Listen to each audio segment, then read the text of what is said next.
The day of the wedding ceremony arrived, and our heroine listened to her husband's vows. He promised that they would move hand in hand, united in body and soul. Before the gods and the honor of 2 dynasties, he swore, as befits a wise spouse. Looking at her husband, Count Benjamin Ishapern, she was thinking about her own, about why people realize happiness only when it becomes so far away. Her father was weak and weak-willed, and until yesterday he was constantly arguing with his stepmother. There were also the hated stepbrothers and sisters who regularly pestered her. She wondered why she hadn't realized their value until now. Handing her the scroll, Benjamin asked why she was silent and did not swear. Helena looked at him and thought that she knew more about him than he realized. She considered him a bastard who at this moment was smiling softly at her. However, she remembered her duty, so she began to read her wedding vows. While reading it, she misspelled her name and said Helena Winston, but corrected herself. She remembered how it all started a month ago, on the day of the celebration in honor of the king. She told Rufus that she wanted only one thing, to remain alone, and that this was her happiness. Crown Prince Rufus Arpent was surprised that she did not want to get married. He was her childhood friend, so she explained that people overestimate the importance of marriage. It is believed that even people with sharp edges become softer when they collide with each other. The prince pointed out that this was a typical generalization, and she responded that one could lose oneself. Is it possible to be faithful to one man all your life, bear him children and be happy? Then Rufus asked if she was also afraid of not being able to bear it and running away, like Sandra. Helena replied that he already knew that she was often criticized in high society. Although her uselessly shining beauty does its job, she still remembers her mother. Like Sandra, her mother abandoned her, but played an important role, and she doesn't want to be like that. Despite these memories, she strove to preserve her identity and build a different life. She added that she felt that if she got married, she would definitely do so. To which the prince replied that she had always been special, like Sandra in the fresco in the theatre. He also always stands on his toes and looks into the distance, but he doesn't think that this is bad. For him too, a wedding is like a luxurious seal, but his family and subjects will be at peace. She asked what the similarities were. They have differences in status and gender, and they influence the point of view. Then he agreed that they are a man and a woman. Then, unexpectedly kissing her hand, he said that she was very beautiful and free. So he became afraid that one day she would suddenly disappear and never return. Our heroine thought that this was too much and sharply asked what he was doing. Squeezing her hand even tighter, the prince began to calm her down, saying that it was nothing special. But she no longer listened to him. She prepared to cool his ardor with a chessboard. She was stopped from doing this by the unexpected appearance of the heir's bride. Adelaide, quickly approaching them, asked how he could do this to her. And Helena became very curious about how Prince Bayard's daughter ended up here. However, her appearance was only the beginning, followed by Queen Clarissa. The Crown Prince's mother asked in a displeased tone what was going on. Rufus looked surprised and slightly confused. He had not expected them to appear. Our heroine became nervous because no matter how you look at it, she was definitely in trouble. Moreover, it was a very big misunderstanding, but she was definitely alone with someone else's fiancé. She urgently needed to come up with a plausible excuse for her presence here. She quickly analyzed the situation and was able to find a perfectly reasonable explanation. Not considering herself innocent, Helena was going to present all the arguments in her defense. But she failed because the prince told his bride that he did not want to marry her. Moreover, he added that he loved Helena, and then in her heart she called him an asshole. Luckily, she didn't say it out loud. She was stopped by the sight of his flushed face. Young Lady Adelaide looked even worse, her pallor rivaling the snow. This scene lasted literally a moment, during which Helena was unable to assess what was happening. To stop the bride's hysteria, the Queen asked her and her son to come with her. Lady Winston asked for a moment to explain her presence to the Queen. Her Majesty replied that she needed to think about what to do with her and sent her to her place. Now, our heroine understood perfectly well that it was then that the turning point occurred. It was this shocking incident that became the starting point for further events. A few days later, the Queen summoned her to an audience in the garden to discuss everything. Helena thought she hadn't been here for a long time, but the garden was still huge. Lady Clarissa said she had not expected to have to call her on such an occasion. She remembered the advice of her father and stepmother. They said that she had no other options. They asked her to beg Her Majesty for forgiveness, since she was, after all, the mother of the heir. She saw the situation differently, and it seemed to her that she could explain everything this way, which the Queen will definitely understand if she tries, and problems will not arise. Having told everything, she ended by saying that my lady had absolutely nothing to worry about. When the Queen agreed, she joyfully began to thank him for his understanding. But Milady interrupted her and explained that rumours were already spreading in the palace. They say the prince abandoned his bride for a secret lover, and the family's reputation is at risk. Therefore, this situation needs to be corrected, and she asked how Helena was going to do this. Our heroine was at a loss, so she asked for advice on what she should do. The Queen was leading up to this very question. She advised getting married. For the man she had already chosen, Helena then frantically began to come up with excuses. Her Majesty said she had been fighting for a long time against a group that was threatening the state. Eventually, she tracked down Count Benjamin Ishapern, who was connected to them. But this man is cautious and dangerous, so the Queen did not know how to approach him. However, she proposes to Helena to marry him in order to become close to him. In this way, she will be able to find out all his secrets and report them to Her Majesty. It was a rather strange proposal, and our heroine became very nervous. The Queen then explained that this was not an order to be a spy, but an honourable mission of the kingdom. If successful, Helena will be called a great hero and awarded a high title. He will also reward her with possessions, and she will receive the freedom she can only dream of. Coming from the Queen, it sounded tempting, but would she be able to handle the task? Helena had no illusions about marriage, much less dreams of incredible love. Of course, her parents regularly talked to her about the fact that her time had come. Naturally, her peers also often started talking about her marriage. Everyone unanimously said that marriage is a source of happiness for a woman, but she did not agree. From her point of view, a wedding is just a beautiful ceremony and nothing special. Our heroine did not want to get married, although she assumed that this was her frivolity. Or maybe she was simply comparing herself to her mother, whose fate she didn't want to repeat. However, now she basically had no choice but to contradict the Queen. Marriage was like the blade of the guillotine, waiting for the day when it would cut off her head. She realized that in any case, it was a sentence that had to be passed. But on the other hand, there is the promise of a title and a reward in the form of vast lands. And if she has a title and her own lands, then marriage will become a choice rather than an obligation. Helena understood that if she completed this task, she could become a free woman. She remembered Lady Clarissa's face when she realized that if she got divorced, she wouldn't get married again. Thinking that since she was going to end up in this hell anyway, she would take advantage of this chance. A few days before the wedding, she was enjoying her last free days. And there are not many nights left when she will still sleep in her native mansion.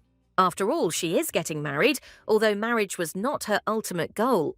However, she was overcome by a strange feeling, similar to pre-wedding depression. She wondered why this Benjamin had agreed to this union so quickly. He immediately sent a letter of approval as soon as he received the offer. The Queen described him as a ferocious predator, and at the same time he is going to get married. This gave our heroine the idea that there might be some kind of catch here. The maid distracted her with formal jewellery, and she asked for ordinary ones. Helena didn't think this day was anything special, so she didn't want to dress up. However, looking at herself in the mirror, she thought that even like this she looked dazzling. The new dress emphasized her well-proportioned figure and her mood improved. Thoughts about her upcoming marriage faded into the background when she saw her brother and sister. Young Henry asked her why she looked so beautiful today, to which little sister Ira replied that today was the day of the meeting with the groom. She noticed that they were also dressed up, although she asked not to do this. Their older half-sister Eliza approached them and jokingly asked them not to spoil the younger ones. Helena read the title of the book in her sister's hands and was a little surprised by this choice. Seeing the surprise on her sister's face, Eliza explained that she was interested in the trading fund. Unable to resist, our heroine said that she was simply the pride of the family and a miracle of genetics. Suddenly, with sadness in her voice, the middle sister asked that they would see each other often. Then she honestly added that she didn't really like the fact that Helena would leave the capital. She said, almost with despair, that everyone thought that this move was only for the best. And this is unfair, because the sister is not guilty of anything, and then Helena decided to share. Whispering it was a secret, she told him that she had become a spy in order to gain a title and wealth. But Eliza, upon hearing this, was very offended, and said that she would not talk to her anymore. They might have exchanged some more barbs, but the maids reported that the Count had arrived. And they also have a big problem because it turns out that he is incredibly handsome. The thought of a catch returned. Our heroine thought that this was where the problem lay. I also thought that if things continued like this, only Count Ishapern would be seen in the hall. When the maid asked where she was going, she replied that she did not want to lose to the groom. So she needs to dress up, and also asked to bring the recently purchased jewellery. To say that the maids were delighted is to say nothing. They were simply fired up by the idea. The younger Winston children decided they'd better stay out of the way. The maids knew their job very well, and in just a few minutes she was ready. When Helena walked out into the hall, she heard admiring exclamations, which she was used to. Not noticing the glances of her admirers, she continued to think about the Count. She wanted to hope that he was just good-looking and nothing more. After all, if he turns out to be a handsome guy, then this could turn out to be a big hindrance. After all, she was going to betray him, so she looked around for him. Helena was curious to see how handsome he was to make the maid so excited.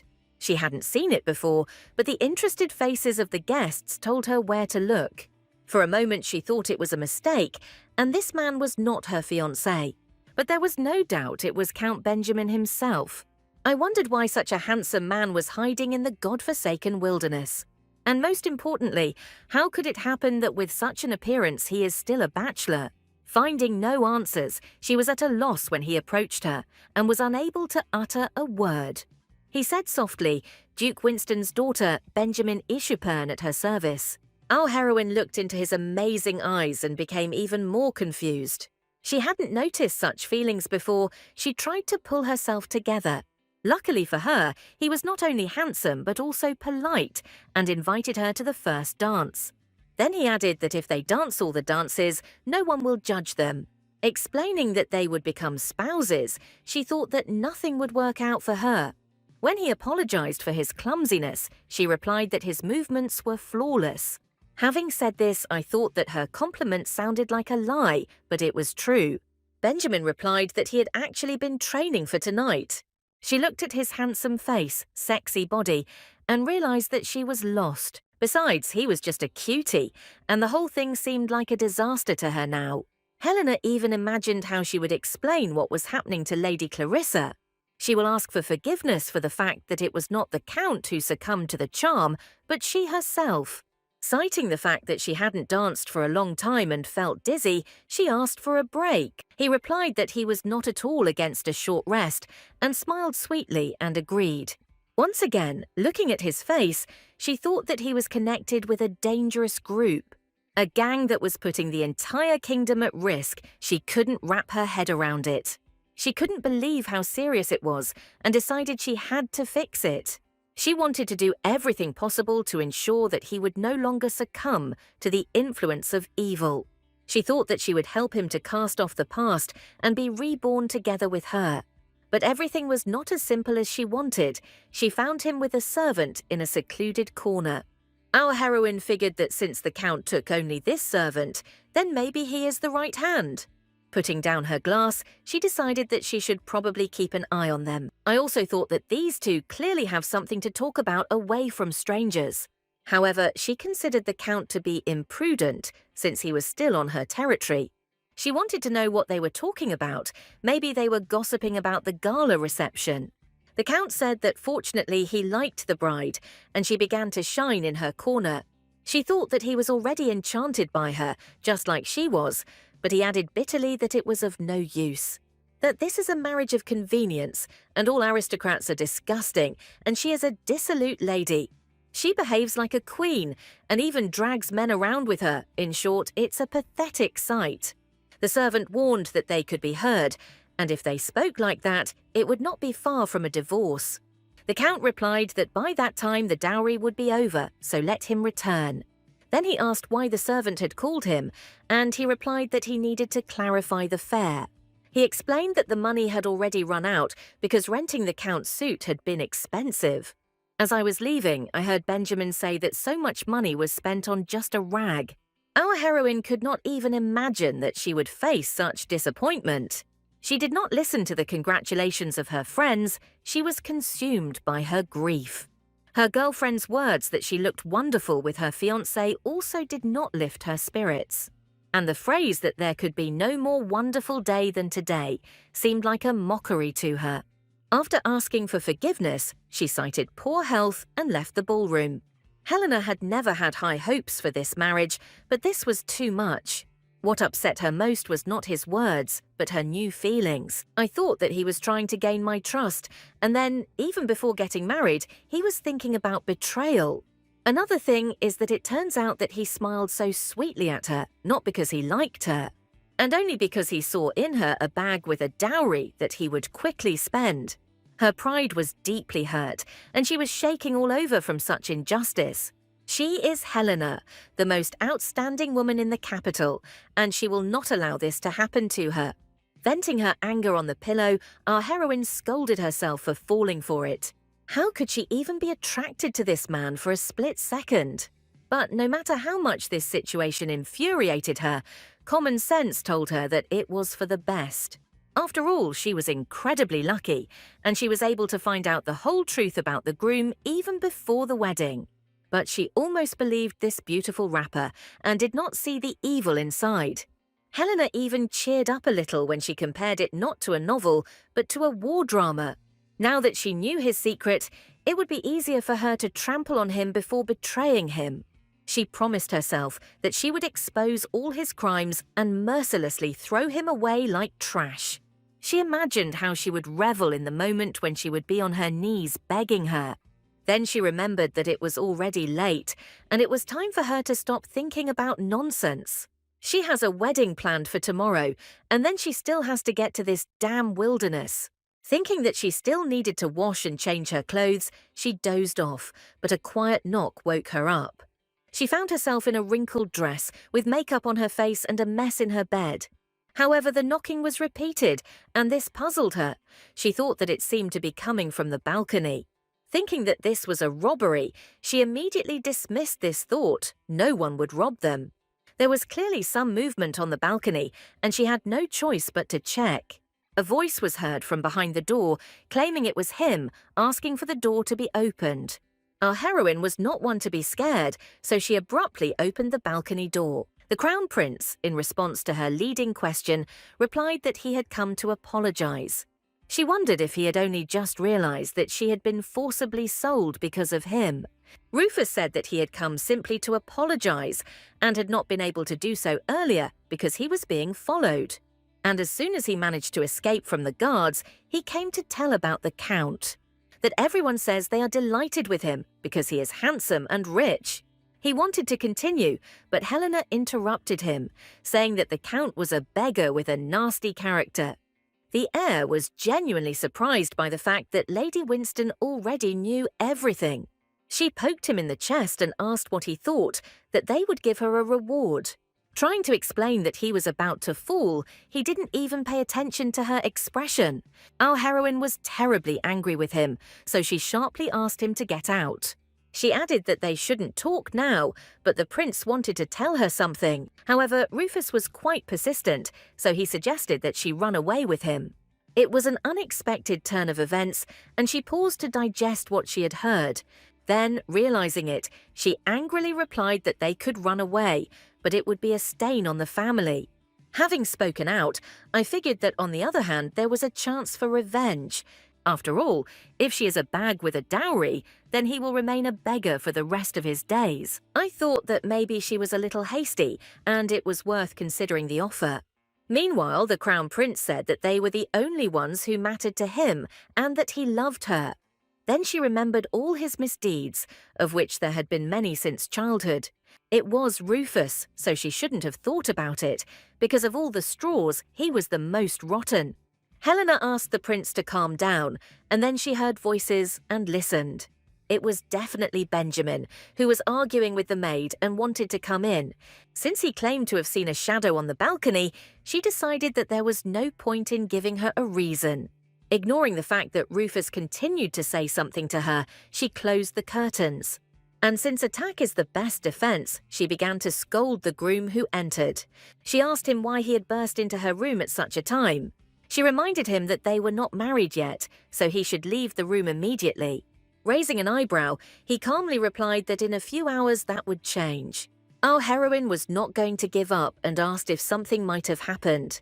Count Benjamin, however, decided to look into the situation and told what had happened. Nodding his head towards the balcony door, he added that the problem seemed to be there. Then he said that he needed to inspect the balcony, and therefore he asked her to move away.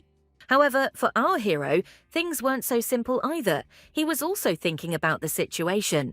Nobility, family, marriage, all this simply did not fit into his life, but he needed it. That's why he tried with all his might to get all of this, or so he thought. He convinced himself that a person like him could not have any expectations at all. So, no matter how beautiful this woman is, he needs to pull himself together. I convinced myself that she was just an arrogant aristocrat who knew nothing about life. On top of that, the scandal with the prince in which she was involved was already known. And judging by how many men are hanging around her, one can draw conclusions about her. Yet his heart sank as he remembered the touch of her small hand. The memory brought back the scene of his dance with her, and his heart began to beat even harder. He told himself that even if she had such a dazzling smile, he didn't care about her. That this lady touched nothing in him, so he continued his internal monologue. To take his mind off all these thoughts, he decided to take a little walk. The remaining guests continued to have fun in the ballroom, and he was alone outside. Suddenly he heard voices and, raising his head, saw some figures in the darkness. He was sure that this was Lady Winston's balcony, and looking closer, he realized that there was a man there. Our hero chuckled and thought that it was good that he had no illusions. Helena tried to convince him that there was no one on the balcony, and he noticed that she was lying well. She continued to stand her ground, and even tried to call the servants to escort him out. Benjamin was sure of the opposite, and said that enough cowardly lies, better honesty. She was offended by his words about her being a coward, and she seized on this phrase. But no matter how hard she tried to distract him, the Count wanted to see for himself. There was no one on the balcony, but that no longer mattered to him. He was not a naive boy who didn't know how to hide in the bushes. Exhaling, our heroine thought that the prince probably wasn't hurt during the jump. Benjamin's keen gaze did not miss her poorly concealed excitement. He said in a tired voice, so it was the Crown Prince, and she confirmed it, explaining that he had shown up uninvited and she had no choice but to let him in. The Count looked at her and said, "It turns out the rumours were true." Then she began to justify herself. She said that they were childhood friends. Then he asked, if so, why did the prince disappear? Then he added that she not only opened the door for Rufus, but also hid it. And now he understands how immoral she is, and asked her to behave appropriately in the future.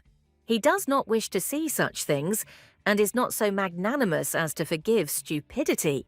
On the way out, he threw it to her so that she would not dishonor the promise they would make to each other.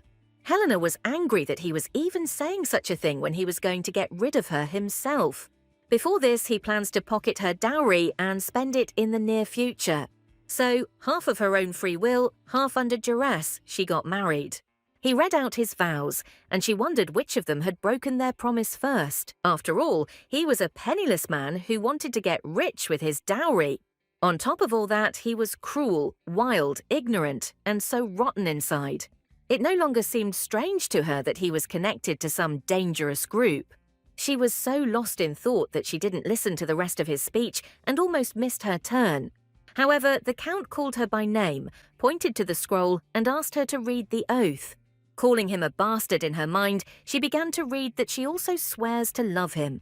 And further on in the text, until the end of her days, she did not even read carefully what she read. Our heroine thought of only one thing, that she would definitely reveal his secret, and then she will push him into the abyss, and for this she is ready to make any sacrifice. Even if he later begs her for forgiveness, she will never leave it unpunished. Her inner speech was finished by the priest, who announced that they were now husband and wife. Taking into account all the previous circumstances, her new husband took her to his place. So literally a few hours later, the newlyweds were at the northern gates of Duras. These gates were the only route connecting the north and south of the kingdom.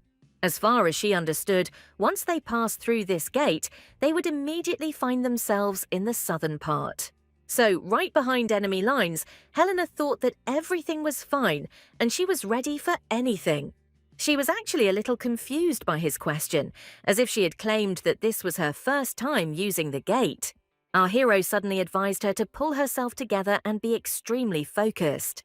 She just had time to think that she was already collected when the unexpected happened. The next second, our heroine heard the southern gate of Larynx being announced, and she slowly sank to her knees because she simply could not stand.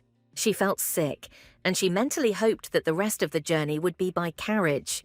At that moment, she had no idea what lay ahead and dreamed of a comfortable bed. Imagine her surprise when they drove up to the estate and got out of the carriage. In her opinion, this could not be terrible, but her husband sarcastically invited her into the house. Benjamin smiled slyly because he guessed what impression the estate made. Our heroine couldn't even imagine that she would find herself in such a situation. She couldn't believe what was happening and could only sympathize with herself. Our hero invited his lady to her new home. She said that it was, of course, a castle. She noted that half of the building was simply gone, and he replied that a little had burned down. Then she asked with some apprehension whether people could really live here. Smiling, Benjamin answered in the affirmative, adding that she would be there too. She thought that she was the daughter of a count and had spent her whole life in warmth and safety, in the cleanliness and comfort of the family nest, and now every detail of the interior was horrifying. At home, I lived surrounded by well-trained servants, but now everything was different. Helena wondered how she had ended up in the castle, buried under a layer of ash, with these suspicious servants, and laughed at her fabulous luck. The maid's awkward movements drove her to white heat, and she took up the brush herself. Now the most important thing for her is to find at least some clue to his criminal connection. Then she will be able to calmly escape from here. The main thing is to do something for now. Looking at the servants, she became more and more irritated by their incompetence. Our heroine couldn't watch this calmly, so she decided to train them.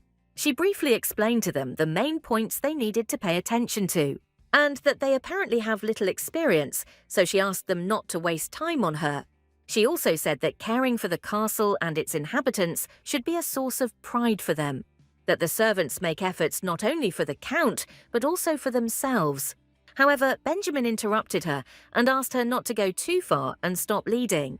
Then he sent the servants to their business and asked them not to indulge her whims. She replied irritably that she had only explained to the servants their direct responsibilities. The Count said that pride is good, but there are no servants here who will please. When she asked who to contact if she needed anything, he said to contact him. And she just needed to tell him that when he tensed up, Helena asked for the dew of a rose. In a completely calm tone, she stated that she needed a glass of this dew in the morning. She explained that she couldn't even imagine whether she could live even a day without it. Seeing his reaction, I thought to myself, you see what a whim really is.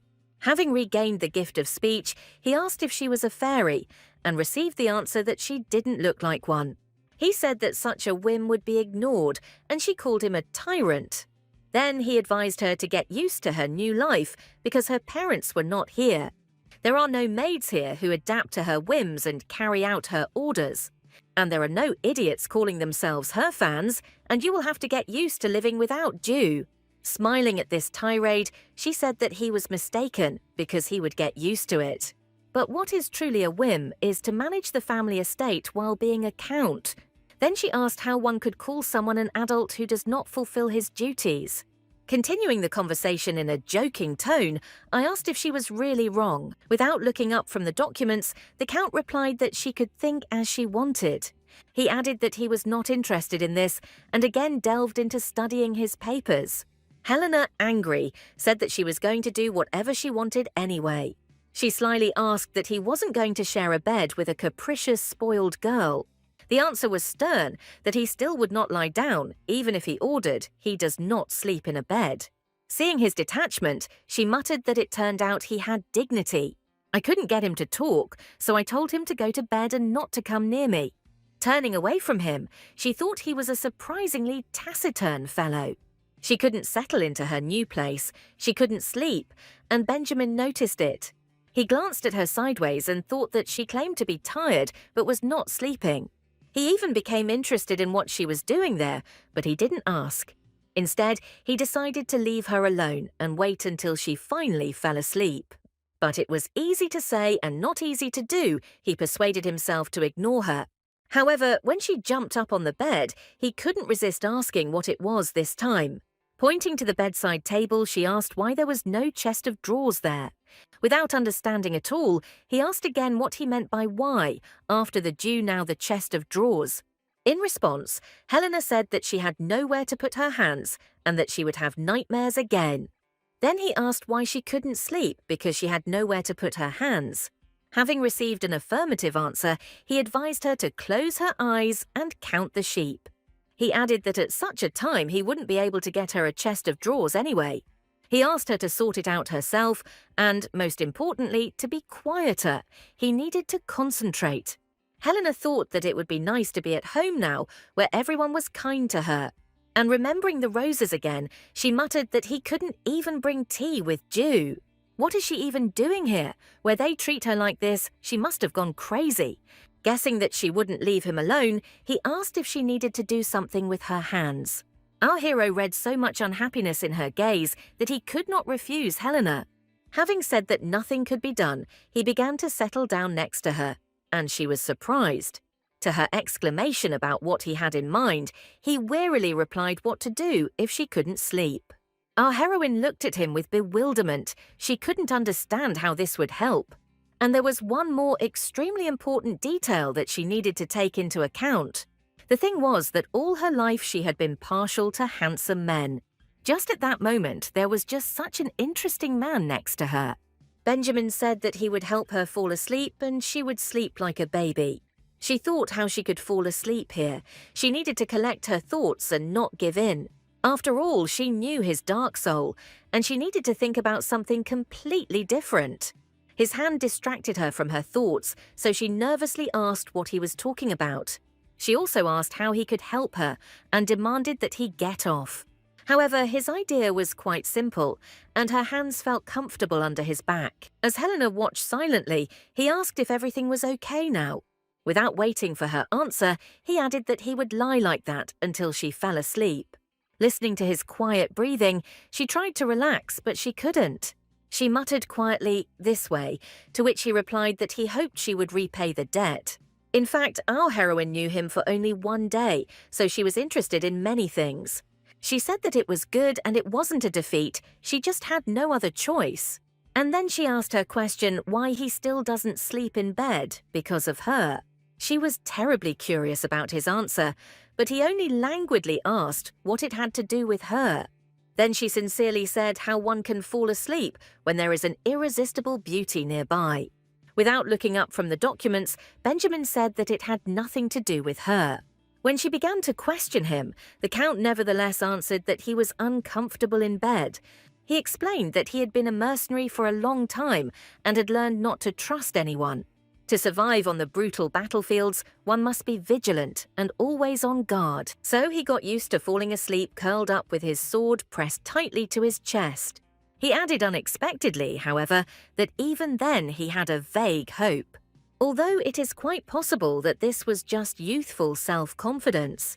After finishing speaking, he heard her quiet snoring, and thought that she was a carefree woman. Waking up the next morning, our heroine thought she had had a good rest. Pulling the cord to call the servants, she decided that she would begin an exquisite day in the spirit of Helena. And of course, such a morning should begin with a glass of dew, but it didn't work out that way. Only a scrap remained in her hands, and only then did she realize that everything was real. She wanted to close her eyes so as not to see this room and to be at home. Realizing that this wouldn't work, our heroine began to rise, but stopped. Something dangling under the bed caught her attention, and she wanted to know what it was. Imagine her surprise when she fished out his dirty shirt from there. She found this strange, because under the bed was not the place for such things. Deciding she could deal with it later, Helena heard voices outside. She had no other choice anyway, now she was here, and it was worth getting used to. Through the window she saw Benjamin, who was clearly doing his morning workout. She simply couldn't help but admire his stately figure and stuck to the glass. I thought that the Count didn't fit into this place at all, at least in appearance. Cracks ran across the glass, and she found it strange that it had broken so easily. After changing, she wandered through the castle, its walls covered in a layer of dust and soot. There was silence all around, broken only by the creaking of the old boards under her feet. Inside, there was an atmosphere of abandonment and oblivion that filled her with melancholy. She had no words to describe her impressions of this family castle. Sneezing from the dust, she looked at the maid who was lazily sweeping the floor in the hall. Boiling with indignation, the new mistress of this house demanded a servants' manager. A very young servant introduced himself as a cook, or rather, he would soon be in charge of vegetable dishes. But since there is no one else, he is the cook and serves here longer than the others. Finding out that the manager was not there, she asked what he might know about the fire. Why did it even start, and moreover, why is everything still in this state? The young man replied that it happened 5 years ago, but he did not know all the details. At that moment his father was ill, and when he returned to the castle, everything was already like this. He said that all the previous servants had disappeared, and mercenaries were roaming around the house. It was a real nightmare. The mercenaries demanded food, and he had to cook for them. That's when a dazzlingly handsome man appeared, that is, the current count. Looking at the young servant, Benjamin said that there should be at least one cook. Helena was fed up with this story and asked what it meant that he didn't really know anything. However, the cook added that the previous count and his entire family died in that fire. The countess thought that she should try to find someone who could shed some light. I told the cook Jones if he remembers what the castle was like under the previous earl. He must realize the state of disrepair this estate is in now. He agreed, and she said that she was well acquainted with the concept of noble duty. She explained that since she had become the new owner, she did not intend to leave it in that state. But she can't do this alone, so she needs someone who can help. Helena explained that she wanted to restore the Count's house to its former glory. As she passed the castle, Ishapern thought that even now it was clear that this was an ancient and noble family, and it cannot be that those who served this house simply disappeared without a trace. Jones said that 3 years ago, a former valet of the Count's house came. He said that if he suddenly needed help, the cook could turn to him. Without further ado, our heroine went to visit this valet. What struck her most was the garden. She thought she had seen something similar somewhere before. Then she saw a young man who said that it was good that she came. He even called her by her title. She was surprised because she saw the young man for the first time. Undeterred, he continued that it was a great honor for him to meet her. Helena looked at him in amazement and asked if he was Mr. Kurt. Realizing she was mistaken, he introduced himself as Joe Wilton and invited her in. On the way, he explained that he was looking after the place in place of Mr. Kurt. The valet wrote that a count's family, who were loved, lived in a beautiful castle. And even though this era has passed, since this letter fell into someone's hands, it means that not all is lost. There is someone who strives to preserve the pride of Burwood, and he leaves everything and goes away. Jones said Mr. Kurt had been sharing his knowledge and experience with him over the years, because until his last breath he believed that the Ishapern family would return to its former glory. And he took this garden under his care after his death and looked after it himself. Helena thought sadly that she was late after all, although it was more likely not she, but Benjamin. I thought that the servants proudly serve the family that protects these lands, and the nobility, in return, bears full responsibility for the lands, so that pride is not in vain. The young man said that even if the old servant were alive, he would not have returned. In response to her leading question, he said that Mr. Kurt always repeated one phrase, and he quoted the words that the current count is unlikely to forgive those who served the previous one. She thought it was wrong. Benjamin was not in a position to forgive. Then she asked what Jones meant about the fire story from 5 years ago. The young man added that the gentleman also said that he would not be able to return. He knelt down and asked to be allowed to return to the Count's castle. What he understands is that she can't trust him, but he's been waiting for this moment for so long. He wants to repay Mr. Kurt's kindness by dedicating himself to the Burwood household. Besides, he must honestly admit that he is quite a capable person.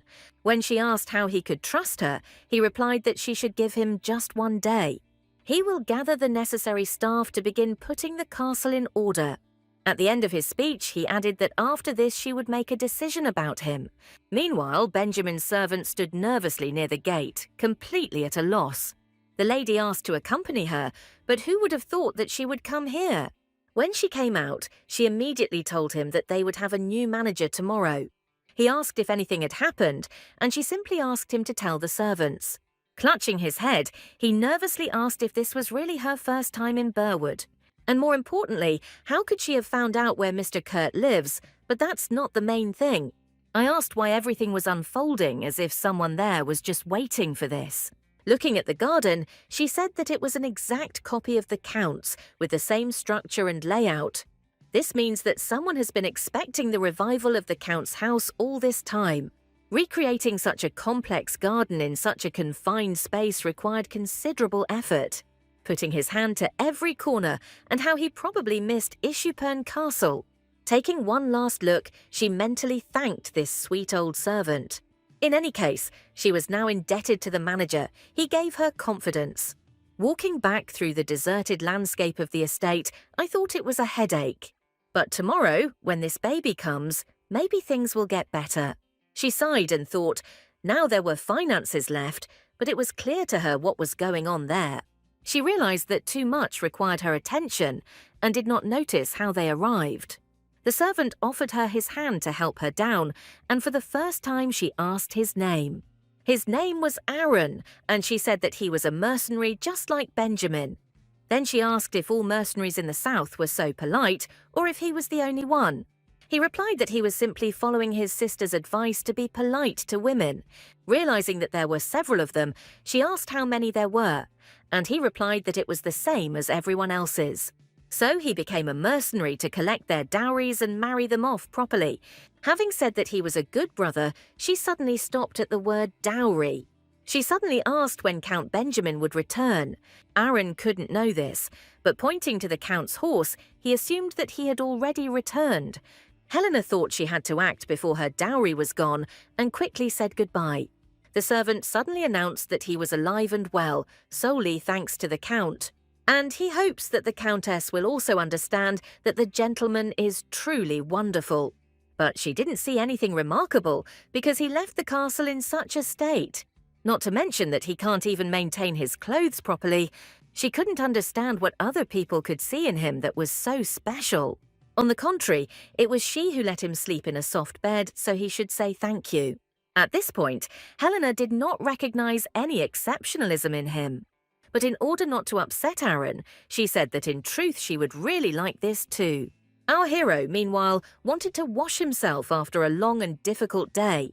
He was tired, but still thought about what papers he would look through in the evening. He slowly climbed into the font and began to think about what exactly was throwing him off track. The Count was tired, but perhaps he felt that way because he had slept in a soft bed. But he himself dismissed this thought. His broken state was because of this woman. And just as he was thinking about her, he heard her loud voice shouting his name. Helena was so determined that she was not embarrassed by his occupation. Benjamin stuttered and asked what was the matter, and then she demanded money. His face flushed. He asked again, and she said it was her dowry. Then she asked if he was going to spend all her father's money without her participation. He asked to close the door, and she playfully asked if he wanted to talk behind closed doors. Realizing he was being played, the Count growled at her to close the doors from the other side. After looking at him carefully, she came to a conclusion, so she smiled slyly. This situation amused her so much that she couldn't leave without asking him why he was embarrassed.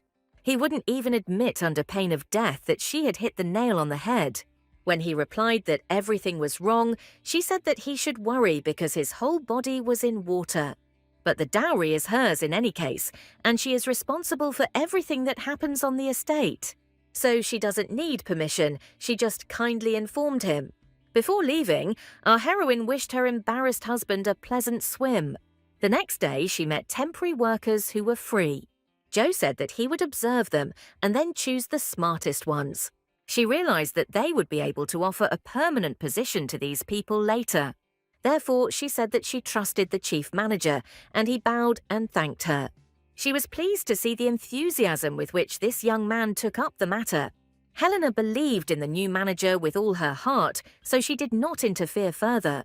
He enthusiastically urged the servants to transform the castle into a pure family nest. I told them that whether this place will shine or not depends only on their diligence. In high spirits, she regretted only one thing, that the Count did not see this. Thinking of Benjamin brought to mind men she had known before. Many of them boasted about their appearance, but the Count was different. The only thing she could console herself with when he didn't return was that the bed was hers alone. However, she did not know where he was now and why he did not return to her. She was sad. She didn't want to admit it, but her palms wanted to be under his back. But the Count was not there, and she sadly wondered if he would return that evening. Thinking that it was a quiet and happy evening, she headed to the dining room. The cooks Joe brought in were real magicians, and the food was excellent. At first she thought that recruitment was important after all, but then she became upset. The dinner was still standing on the table untouched, which meant that he definitely hadn't come here. Reluctantly, she admitted that Benjamin probably wouldn't be returning to the estate today either. However, she had one more piece of unfinished business that constantly weighed on her. The dust in the office told her that this was not his favorite place, which was not surprising. But she needed letter paper, which she finally found in the top drawer of the desk. Taking up her pen and writing the first line, she paused, not knowing what to write to the Queen. I thought I could start with the condition of the castle, but I realized that it was difficult to describe. Many rooms were locked, there were no keys, and the signs of fire were suspicious. Having gathered her courage, she wrote that, in an effort to keep her promise, she began the examination. Therefore, he hastens to report that the castle survived a major fire 5 years ago, and everything here is not rosy because the estate resembles ghostly ruins. She had the impression that the Count was making every effort to ensure that nothing remained here. However, she had no desire to live with ghosts. This had to change. He will think about the revival of the Count's family later, but for now he will take up the restoration of the castle. Because Helena was able to make this estate livable. She simply could not calmly watch this ancient family nest being destroyed. I returned to the letter, not knowing if it would be enough, but that's all I found out. That's why I wrote that I can't tell you anything important yet, but it's all true. For a moment she thought that such a description might worry the Queen, and she decided to embellish the state of the castle and to report about the Count in all the details.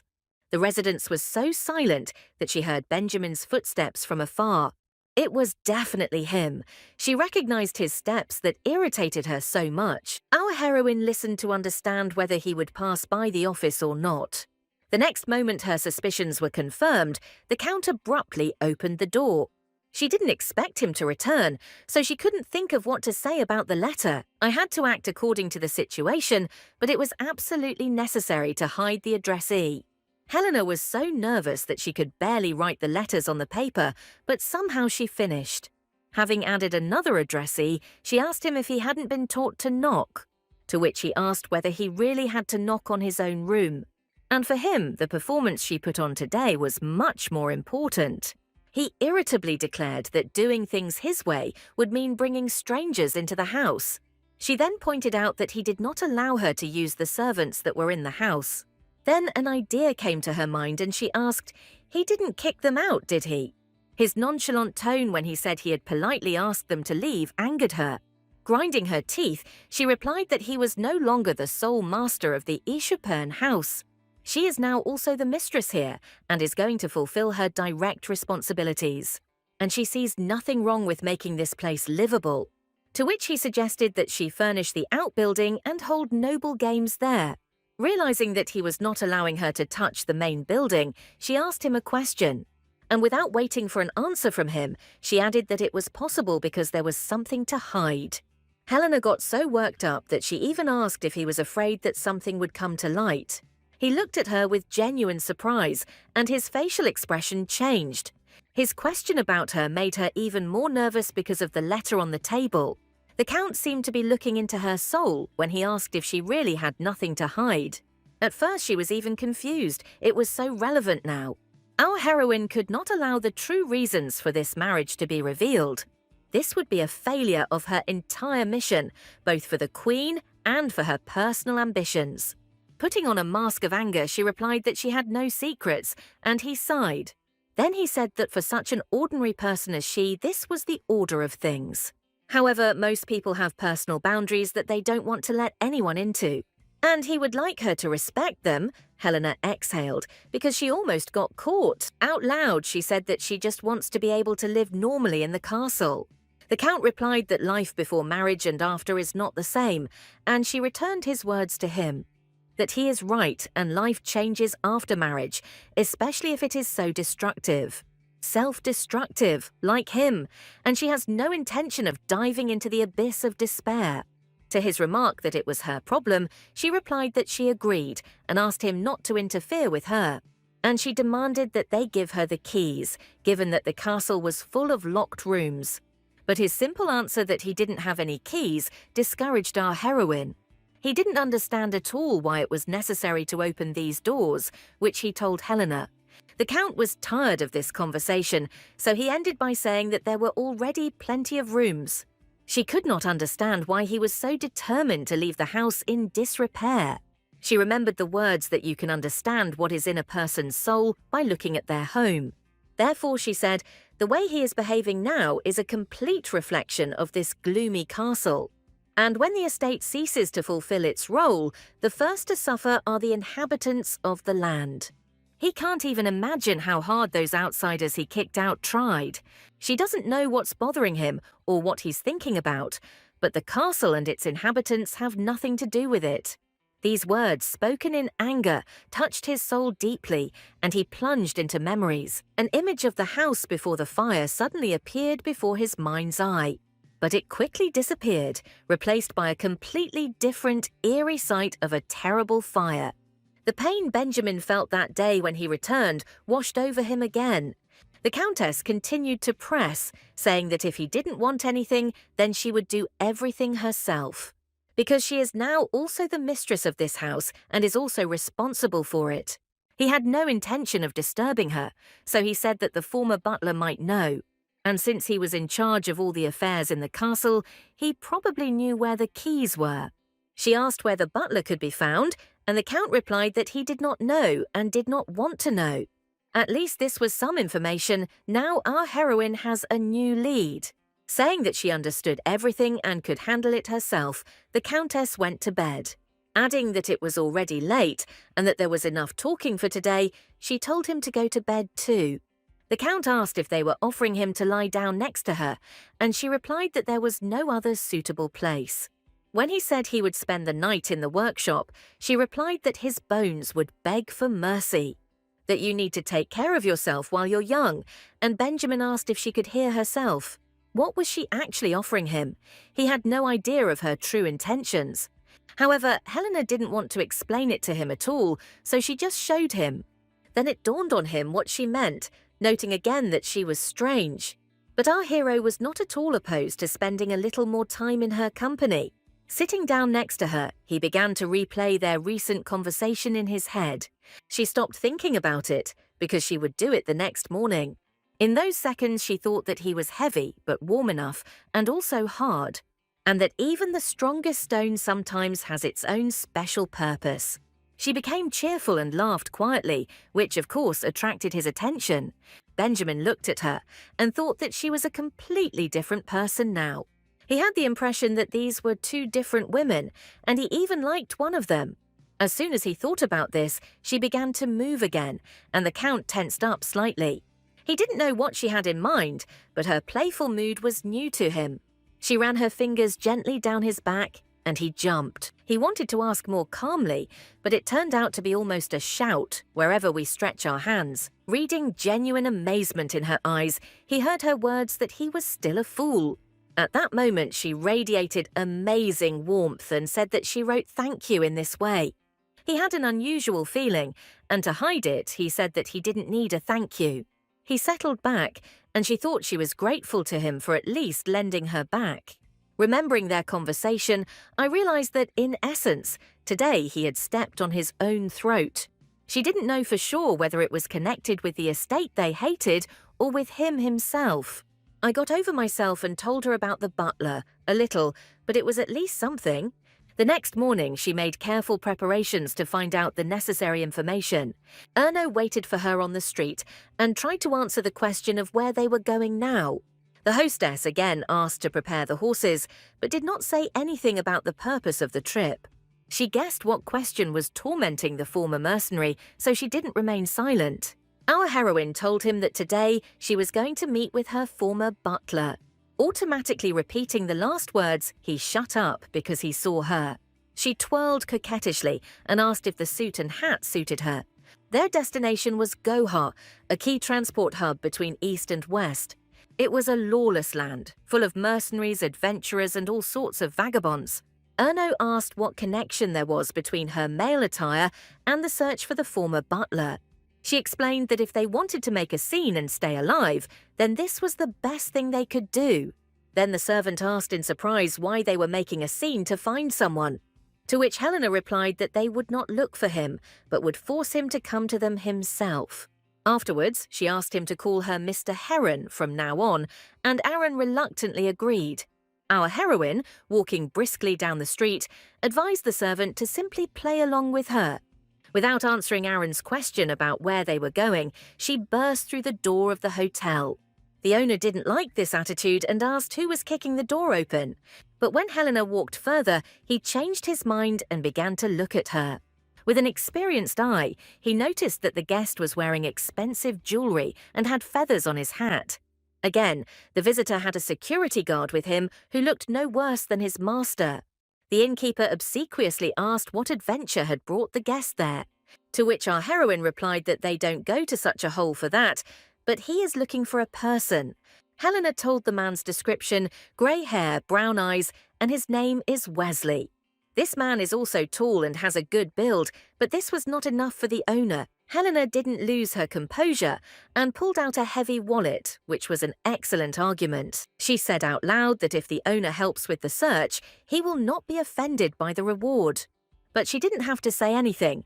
The sight of that wallet alone had an effect. They ordered drinks and appetizers, and Aaron asked if this was what she called searching.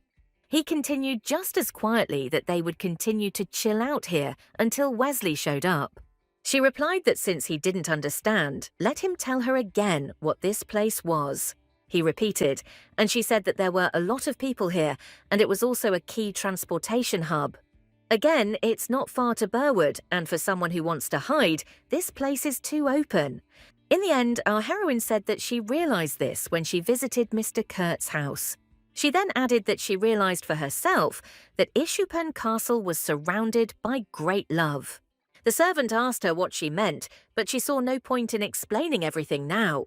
So she said they would just wait, then he asked his next question. To avoid further conversation, Helena simply shoved a delicious piece of pie into his mouth. I thought to myself, when a person finds out that they are looking for someone similar to him, he checks. Then hiding in such a crowded place is the same as waiting to be found. This means that getting the keys won't be that difficult, but that's only part of the story. Trying to persuade the butler was a more difficult task. She didn't know what had happened to him. She asked Aaron what he knew about the fire, but his advice to ask the Count did not suit her.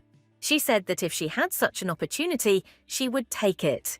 The servant said that he did not know what she thought of the Count, but for him he was an outstanding man. He explained that working as a mercenary was hard work, and he was not as talented with a sword as the Count.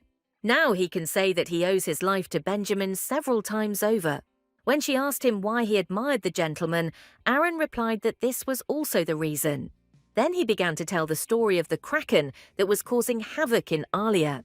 Human sacrifices were made to the monster to appease it, but then this stopped working. The sacrifices ceased, and the kraken rose from the bottom, bringing with it a tsunami. She continued that they say half of Alia went underwater, and the mermaids took over the city. Aaron started talking about how it was the Count who was able to defeat the monster, although the fight was brutal.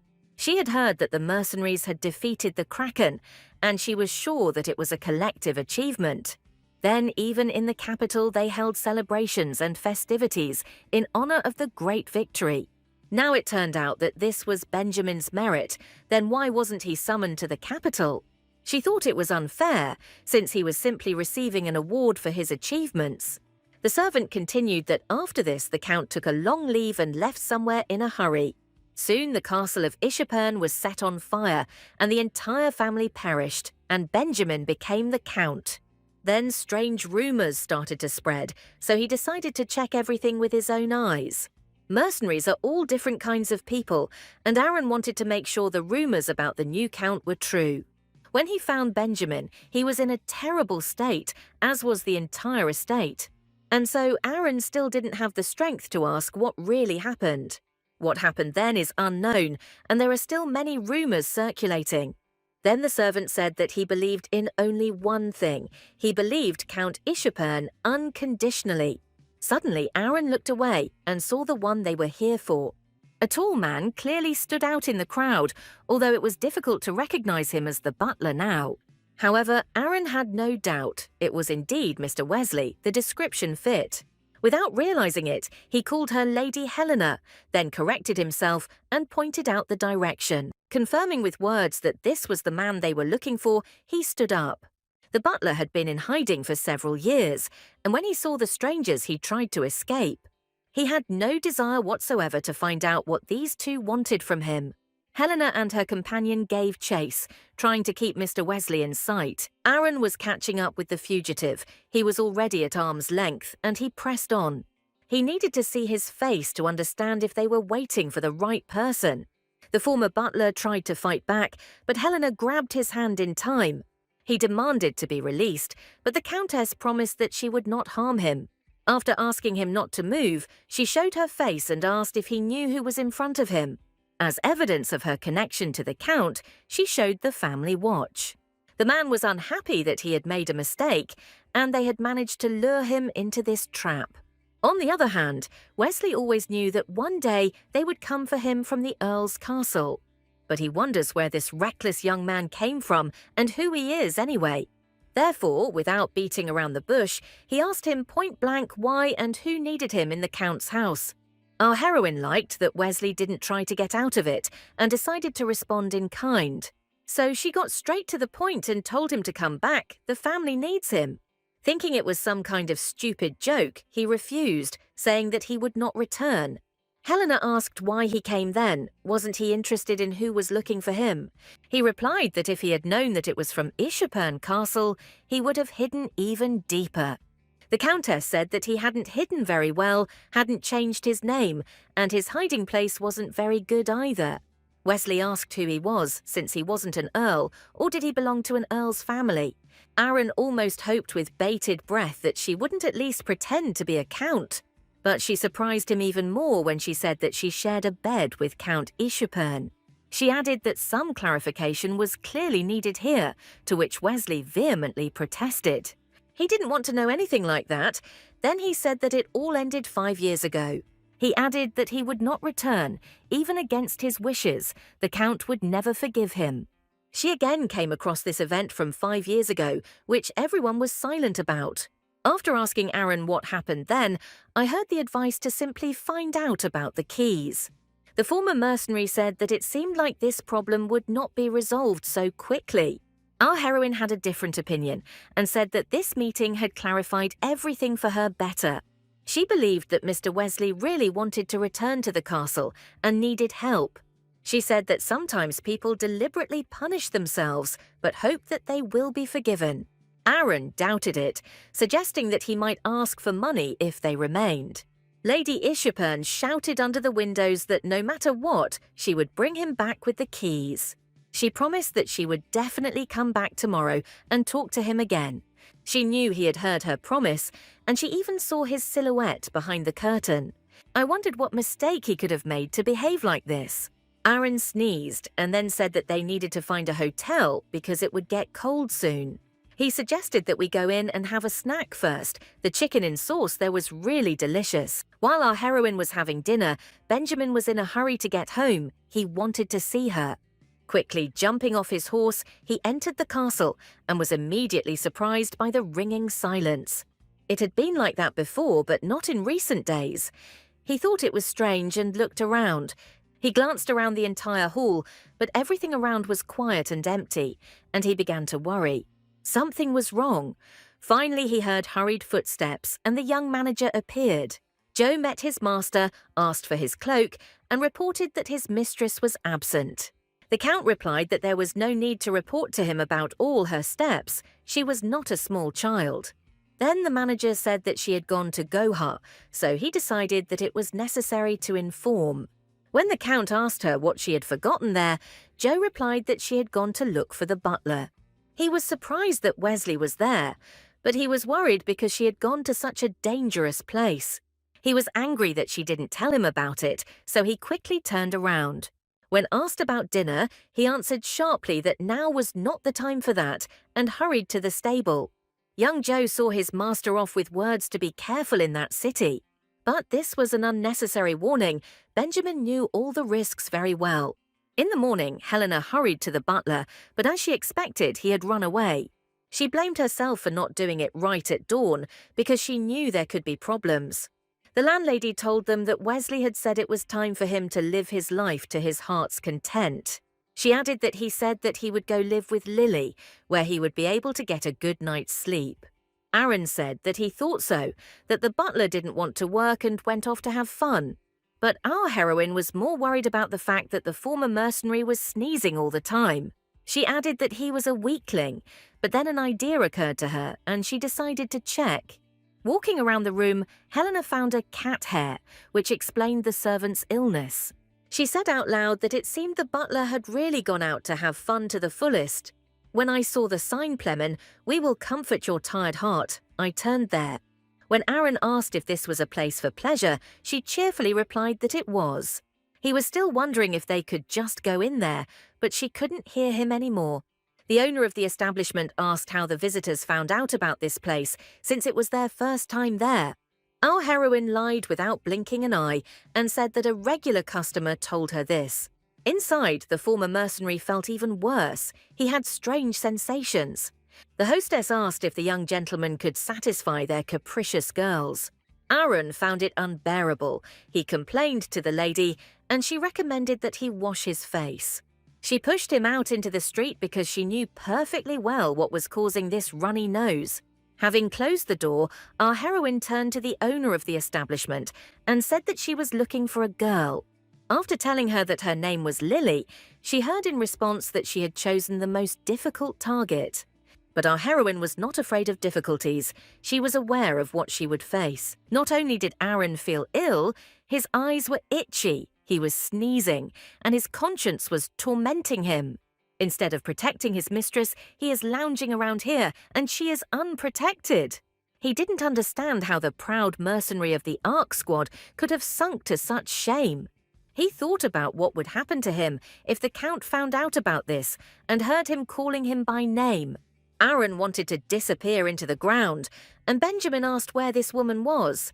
To all of Aaron's troubles today, another one was added, he muttered. Count! Our heroine was left alone in Lily's room for only a short time. Benjamin was already in a hurry. He did not listen to the hostess's admonitions that this was not right and that he would scare away all the little ones. Helena heard heavy footsteps outside the door and thought Aaron had quickly returned. The Count saw nothing and heard nothing.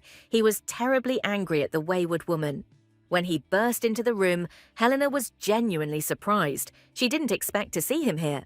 When she asked how he got there, he replied that she shouldn't visit such places, because now she is married. Then she said that this is the embodiment of her fantasies. He shouted that he had not seen her true essence and had succumbed to her angelic face, that she was not worthy of the title of Countess, but he fell silent mid-sentence out of surprise. Continuing to look at his wife, he turned his gaze to the animal in her arms. Helena smiled and asked him what he thought of her fantasy. Wasn't it delightful?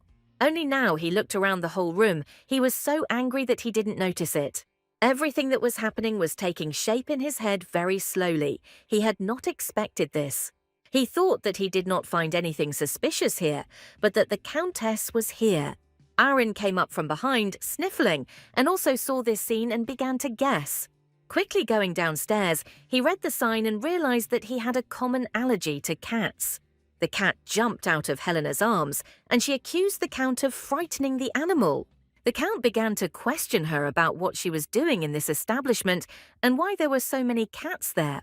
She answered calmly because it was a cat cafe and she had heard of them before. But when she found herself in such a cafe for the first time, Benjamin looked at her with a suspicious gaze. He sighed and said that he had worried for nothing. Then she asked in surprise why he was suddenly worried. In response, he said that she had recently been in the south and had even gone to Goha, so how could she not worry? Only then did she notice that he looked tired and was probably in a hurry. In confirmation of her thoughts, the Count said that he had spent a sleepless night because of this. She said that she had acted stupidly, although she was not the type of person to do rash things. So she took Aaron because she knew in advance what kind of place it was, but she was looking for Wesley. Then I heard him say that it didn't matter, and he was worried specifically about her. It was strange for her to hear this because it was a marriage of convenience, and he had no intention of taking her into account. But she still apologized, explaining that she didn't want to cause him any unnecessary worry. He thought to himself that she had certainly caused him trouble, but that was for the investigation. She understood to herself that she was slightly wrong and apologized for the sake of this fragile relationship. Continuing to reflect on her actions, she did not notice his movements. When he raised his hand, she blushed and asked what he was going to do. He asked her to stand still, and she wondered what had come over him. His face was so close that she could feel his quickened breath on her skin.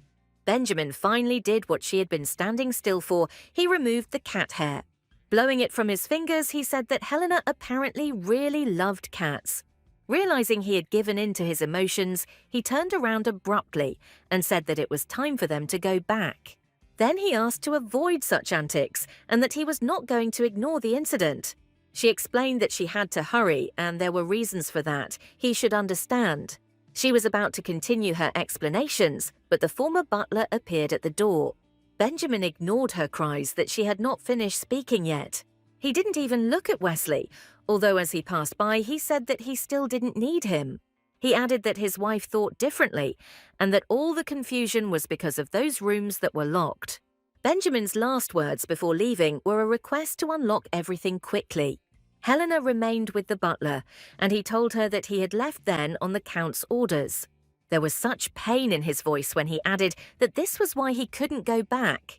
Our heroine said that, as far as she knows, all the cats here are abandoned. Homeless, raised on the streets and abused, they most likely have a lot of wounds. But since they still drag on without any apparent reason, it means there is a simple explanation. That those who were next to them tried very hard, perhaps sitting silently nearby. And she comes to the conclusion that the more wounds a cat has, the more important it is to be with it. Then she asked why he didn't use the persistence he showed in other ways. Wesley replied excitedly that it was not a decision he could make. She retorted that the virtue of a knight was not simply following orders, and that the Ishapern family needed him now. He replied that if he returned, he would not be able to leave. Suddenly Benjamin uttered a short word, "Okay," and the butler froze in place. The Countess winked at Wesley and quietly said that this was what she had told him about. Then, turning to the Count, she asked whether he could not have come alone, whether he was in a hurry. When he asked why so many questions, she said that it looked like he had met a good person. Helena happily said that she had completed another task brilliantly.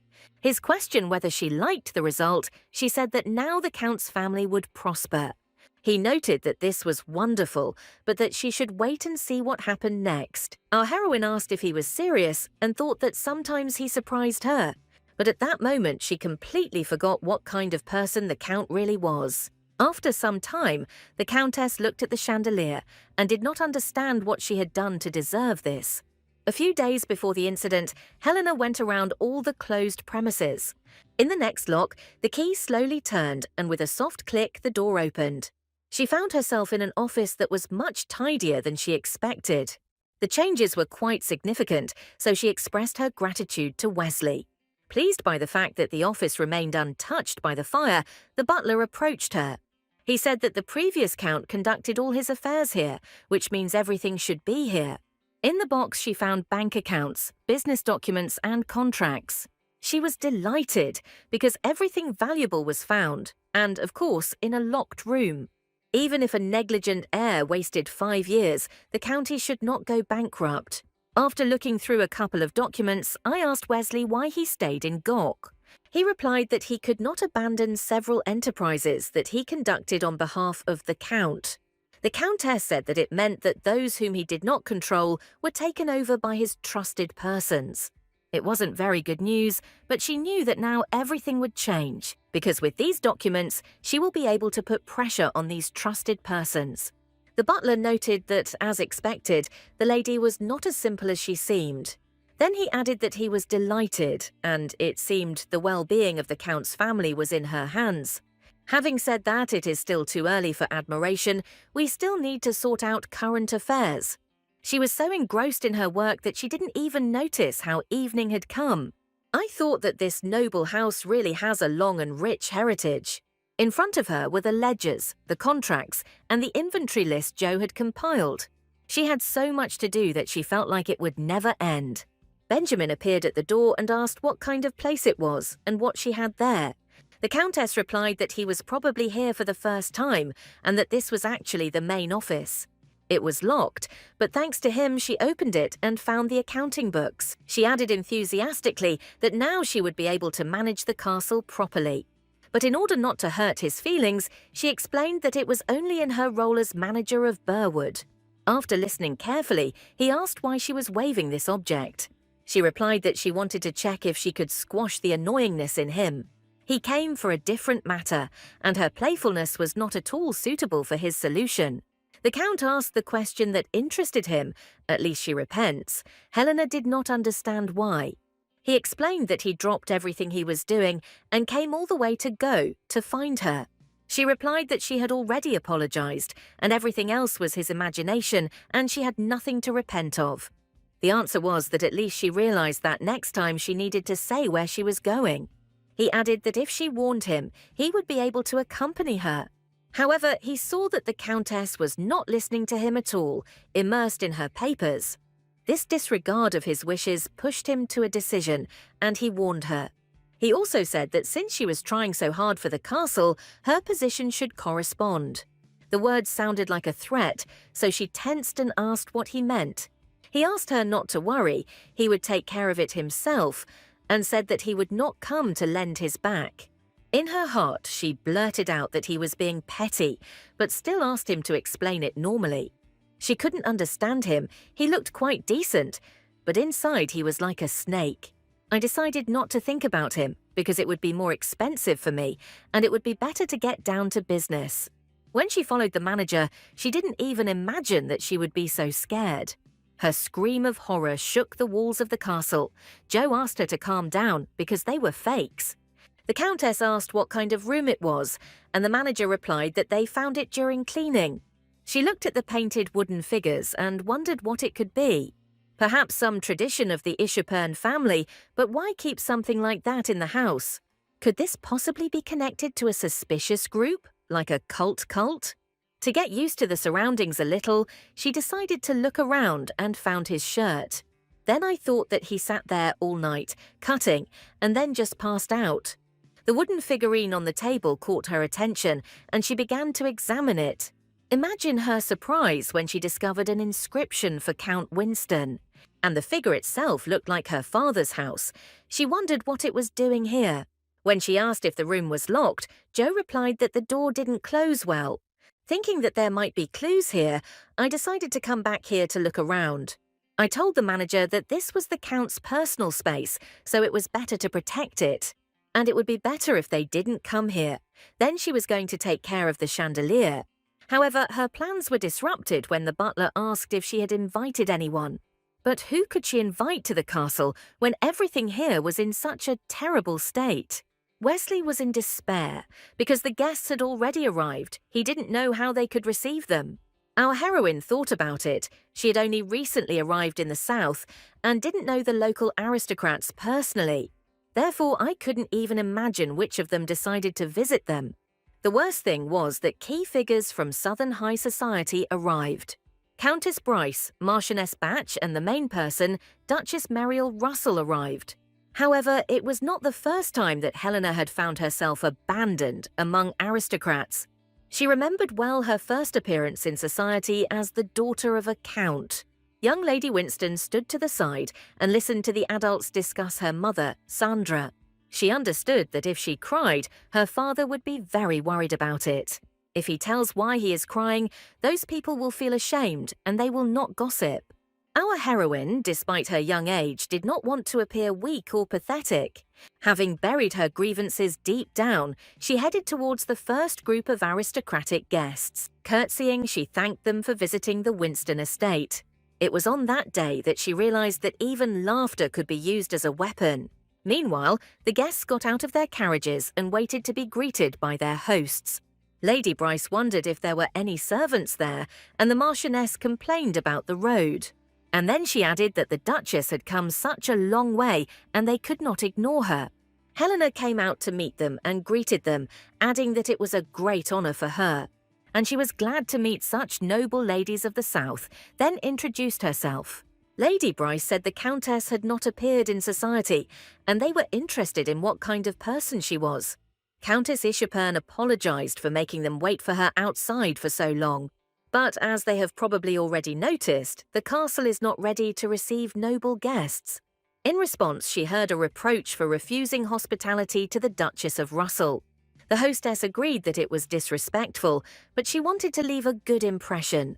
And she sincerely wants to get closer to them and establish warm relationships. That is why she cannot afford to take them without proper preparation. However, he wants to offer them an alternative and invites them to a country mansion. The butler said that he would personally order everything to be prepared for their comfort. The manager added that they had prepared light snacks so they could have a bite to eat on the road. He sincerely asked them not to refuse, but the ladies thought they were simply being thrown out. The guests were sincerely offended by such an attitude, but the Duchess thought about it. She said it was delightful, but the Countess's composure was admirable. After all, Lady Ishapern could have pretended that nothing had happened and left them. But this will not change anything, because nothing in the castle is prepared to receive guests. She herself would not have had the courage to enter this house when it was in such a deserted state. So he considers it entirely appropriate to respectfully accept Countess Ishapern's arguments. Helena thanked her, but Lady Muriel said she would never forget that day. She added that Lady Helena also did not want Burwood to be remembered in that way. And once again she looked around at the desolation, then the hostess apologized for this mistake. She also said that she would make all possible preparations to invite them again. The Duchess replied that excellent, she would spend 10 days at Count Bryce's estate, that she would be happy to wait for an invitation and asked if that time would be enough. Understanding that this was a very short time, but she had no choice, she said that she would wait for them, which will ensure that their memories of Burwood are unforgettable. Lady Muriel replied, "See you in 10 days." Helena began to come up with a plan. Dvoretsky noted that turning away two important figures of Southern society is a disaster. They need to focus because if they reject the Duchess again, there will be no next time. In response, she said that they had 10 days, but she was interested in something else, where the invitations came from. After all, she doesn't remember sending them, and then she remembered the words of Count Ishupern. I asked the butler if any letters had arrived, and he replied that they came regularly from the Bryce estate. Then he remembered that Benjamin had recently asked him to send them a reply. When I asked the gentleman what was the matter, he replied that we would soon find out everything. Realizing that he had set this up on purpose, I decided that I could prepare properly. The ballroom had a magnificent chandelier, which she had high hopes for. She knew they could get the whole castle in order, but at least the ballroom. While she was giving instructions, a suspicious noise was heard from this very hall. Fortunately, none of the servants were injured, but it was this famous chandelier that was broken. Our heroine screamed throughout the castle what sin she had committed to receive such a punishment. The name that sounded loudest on her lips was that of Benjamin Ishupern, who was far away from here. Our hero was on his usual hike at the time when he heard his name being called. One of his henchmen was hurrying to him because the long-awaited letter had arrived. Benjamin almost snatched it from his hands to read it as quickly as possible. The past wouldn't let go, he was unable to change it, but he wanted to fix it. In solitude, he read the first lines, which danced before his eyes. The letter began, "Dear Benji, as before my answer remains unchanged." It went on to say that they could never meet again. It ended with a request to forget her and start a new life, as well as find happiness. After reading these few lines, he took a deep breath and quietly said the name Isabella. The Count consoled himself with the hope that someday this would change and he would read something else. He remembered that she always claimed to long to live under the rays of the sun. And it was these words of hers, as well as her smile, that ultimately led to this end. That's why he turned everything to ashes and now continues to live with what is cursed. He was distracted from his thoughts by shouts that a monster had appeared and that everyone without armor should step back. Benjamin reacted quickly, demanding that everyone step back one step behind him. There was a monster in front of him, but the main monster tormented him from the inside with its memories.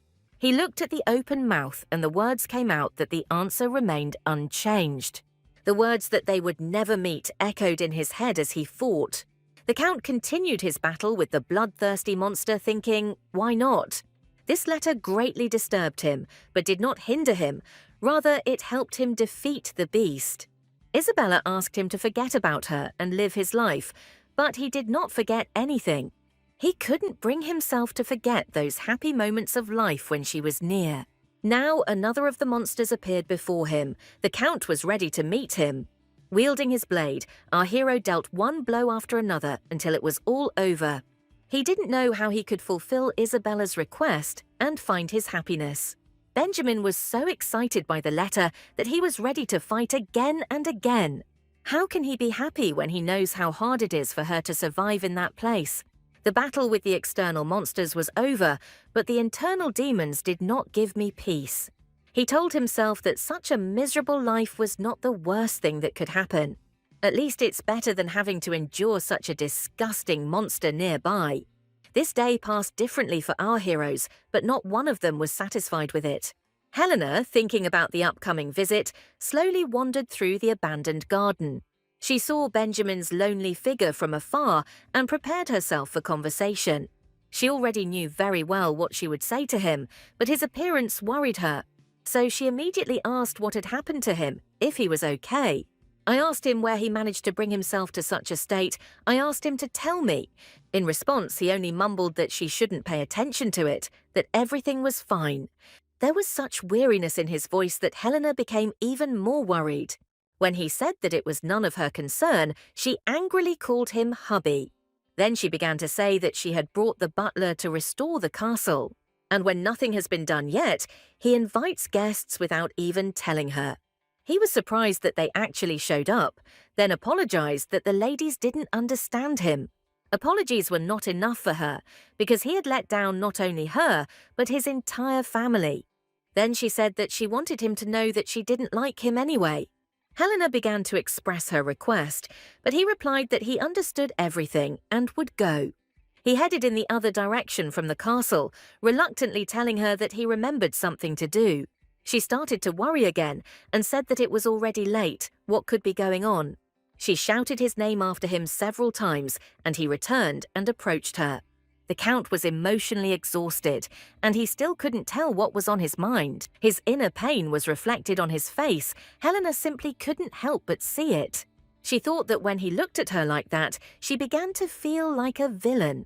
Several days passed. The Countess spent almost the entire day preparing for the banquet. But in the evening, when she had a free minute, she thought about Benjamin.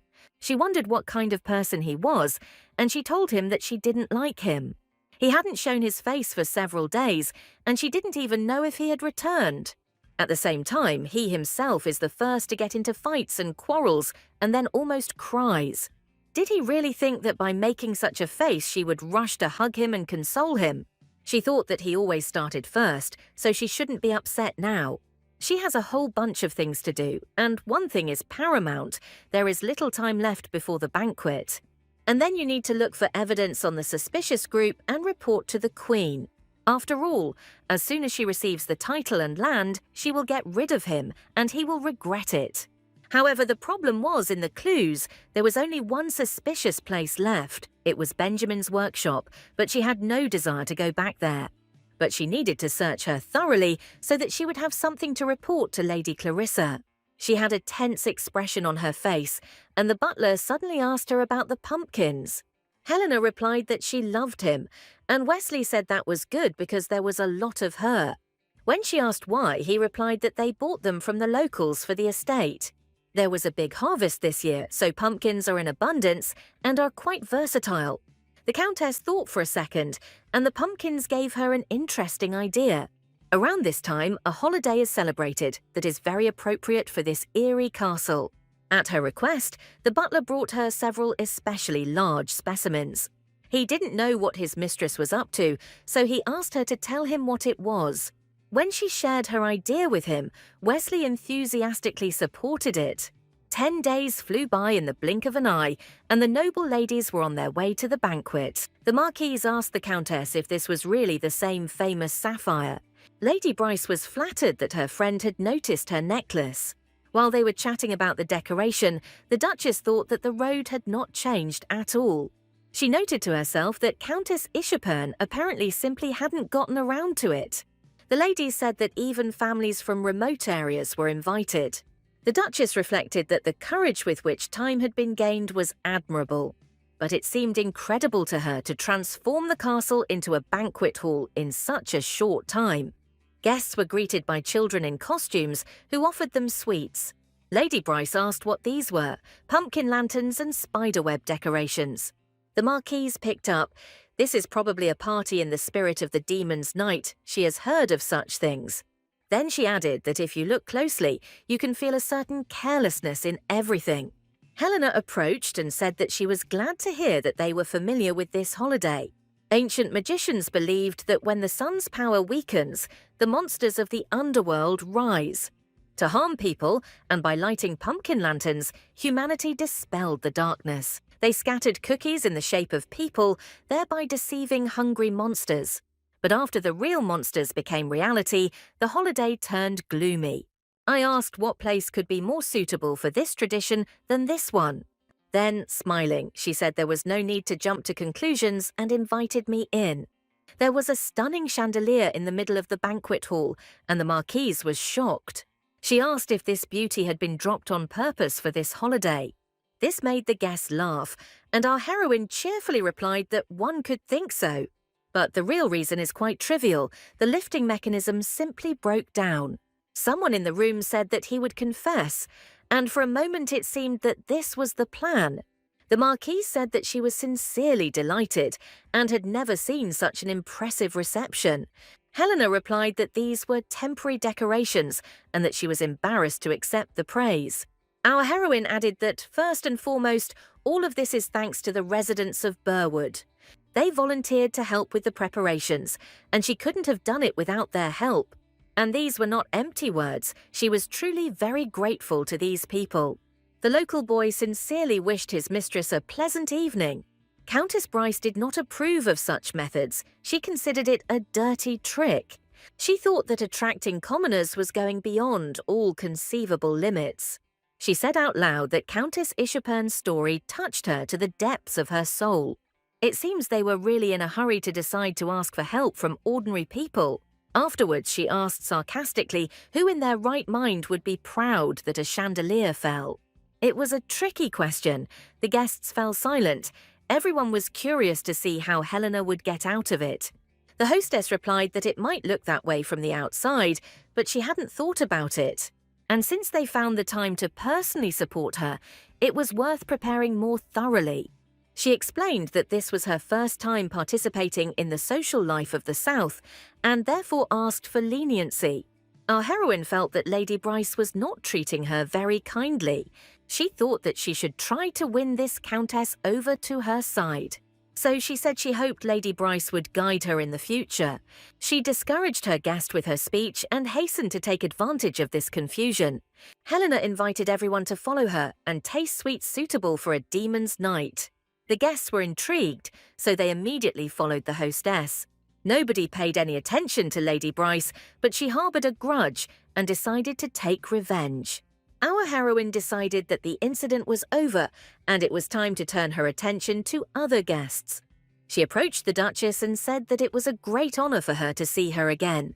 Lady Meriel replied that she too was grateful to the Countess for arranging this meeting. She added that the owner must have suffered because of her, but Helena said that it was not suffering. And she had already said that they had a good time together with the subjects of Burwood. The Duchess replied that she would not remain in debt, but advised not to let down her guard for now. He supplemented his words with a question, saying that the performance was not over yet. Lady Bryce spoke again, asking why the Earl had not yet graced the room with his presence. They only recently got married, and have they already had a fight? Raising her voice a little so that everyone could hear, she continued asking, "Is everything really that bad?" And the discord between them is already so deep that they don't even want to see each other. Our heroine thought that this Lady Bryce was perceptive and not to be sniffed at. However, she made it clear to Benjamin that his presence was essential. Even if he is stubborn as a donkey, he will not dare to completely ignore the guests. The guest continued that since the Count was not at the reception, did this mean that something had happened? The Duchess tried to reason with the lady, but she insisted on her own, considering it serious. She even said that marriage without love is commonplace, but marriage without fidelity is a problem. After all, it was a question of the honour and dignity of the entire family, and turning to Helena, she demanded an answer. Fortunately, Helena did not have to wriggle out of it, because the Count's arrival was announced. Her heart was relieved, and she could now continue with the planned banquet. Our hero looked flawless, but he really had no other choice. The mistress of the house greeted him joyfully. Her efforts and threats had done their job. Some time ago, Aaron listened to the Count ask not to force him. Benjamin repeated that he would not go and asked if they would drag him there by force. Aaron said the owner asked me to tell him that if he doesn't come, he might forget the way to her house. He remembered her face perfectly when she said this, and he remembered the addition. The Count was surprised that she considered this castle hers, because it was rightfully his. But the mercenary said that they asked her to tell her that she would burn all the logs in the corner room.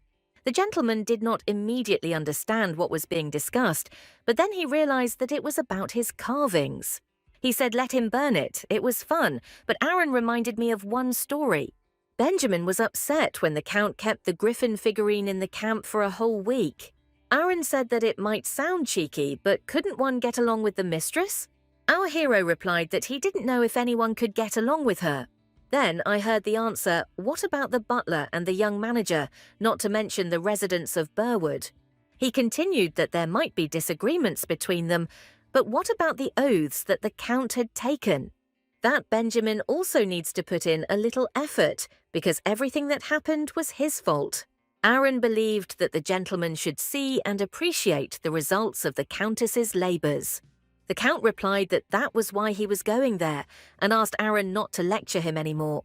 Our hero saw local residents in the field and asked if the Countess had instructed them to do this.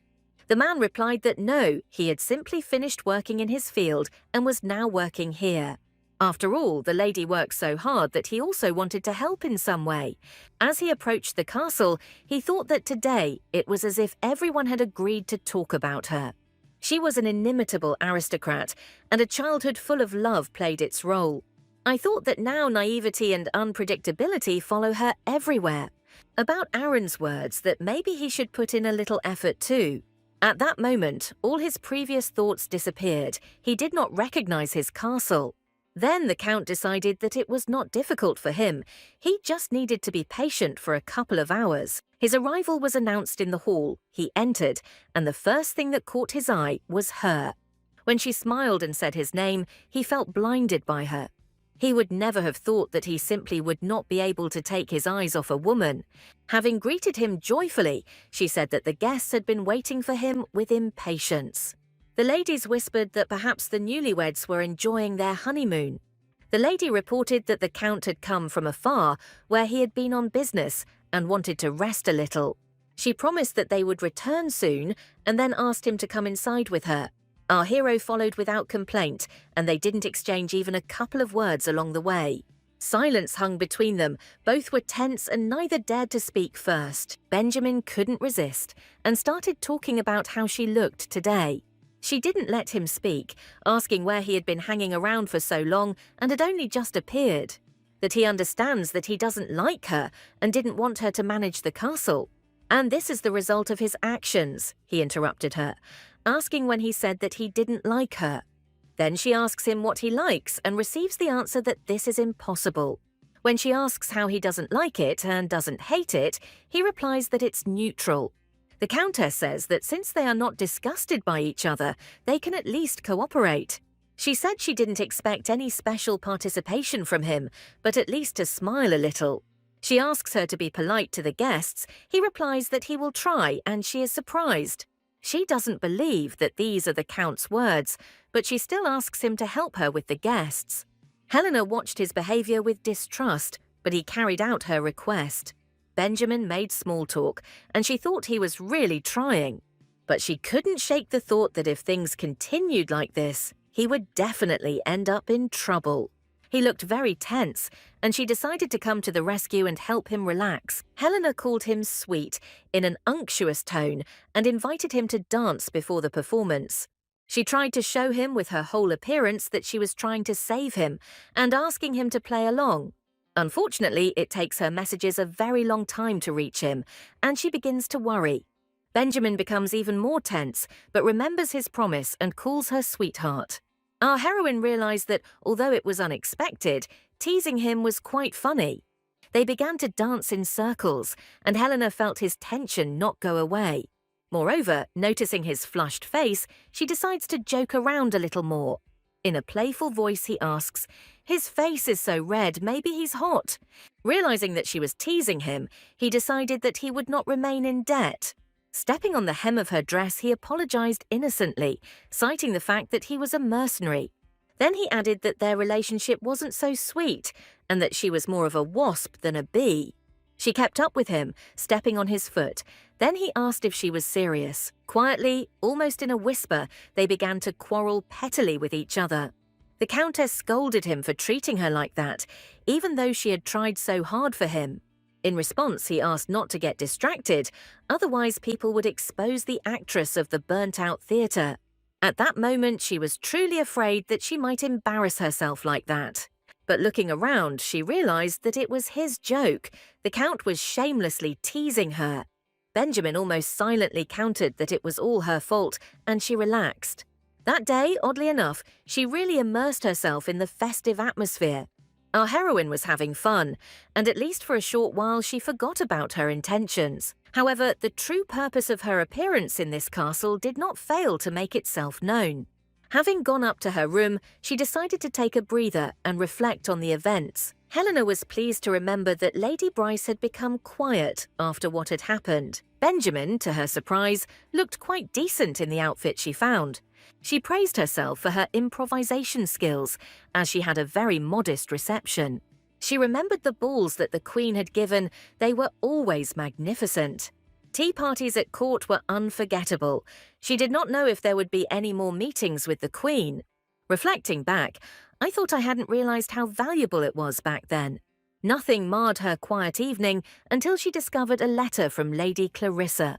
Then she realized that she had been putting off writing back for too long. The next morning she woke up completely exhausted. Her whole body ached terribly. She thought that perhaps it was because she had been under a lot of stress lately. But still, this strange feeling that this had happened to her before made her check. Her guess was confirmed. She cursed in irritation and called the maid. The maid advised her to rest, but Helena wasn't planning on going anywhere today anyway. The only thing that worried her was that these days came a whole week early. I thought it was good that it was after the appointment and not before. Then I remembered the letter. She even understood why she had been so overcome with feelings yesterday. This happened to her. And she didn't know what to write to the Queen because she hadn't even really found out about the workshop. Thoughts smoothly flowed into memories of yesterday evening, of Benjamin. He was a little different, and she even enjoyed spending time with him. She liked him teasing her. She had no idea that he knew how to joke. Feeling that it was difficult for her to even sit, she lay down again, covering herself with a blanket. However, she still had to do some investigating, but she decided to put it off. She sighed heavily and thought that she would not be welcoming any guests today. She just needed to lie down, but a familiar voice asked how she was feeling. He asked excitedly that he had seen the blanket that the maid had taken out. It was covered in blood. Helena answered sluggishly what else it could be, then asked how the guests were. Having replied that everyone had already left, he excitedly asked if she was injured. Our heroine asked us not to worry, because this happens once a month. Benjamin asked if she was very ill, then, unable to bear it, she asked if he didn't understand. When he inquired about something he didn't know, she told him what illness she had, adding at the end that she was fit for nothing today except lying down and resting. The Count left in complete confusion, his expression worrying the butler. He was so confused about what was happening that he asked Wesley for help outright. He, of course, was ready to help his master in any way he could. Since he did not know what kind of illness it was, he asked the butler for an explanation. There was a silence, but taking pity on the unfortunate man, Wesley told him about menstruation. Looking out the window, Helena thought that sleep was not coming, and she didn't have the strength to get up either. And all this is because of this man and his antics, and if it weren't for him, she would be healthy. As soon as she thought about him, he was there, and again asking if she was okay. He told her that Wesley had explained everything to him, and so maybe they should call a doctor. Having learned that in the neighboring village there was only a male doctor, she abruptly refused. After all, a few days of rest and everything will pass, and she asked to leave her alone. It was difficult for our hero to assess her condition, but he did not dare leave her alone. Thinking that the Countess could use some refreshment, he returned with a tray. And although she saw that he had brought food, she wearily asked what else he wanted from her. The Count replied that when bleeding occurs, it is necessary to replenish the lost blood. Helena didn't think food could make up for it and told him she didn't eat breakfast. When he said that she now needed to change her habit and eat regularly, she refused. Moreover, when she saw the fish soup, she noticed that she couldn't eat cooked fish at all.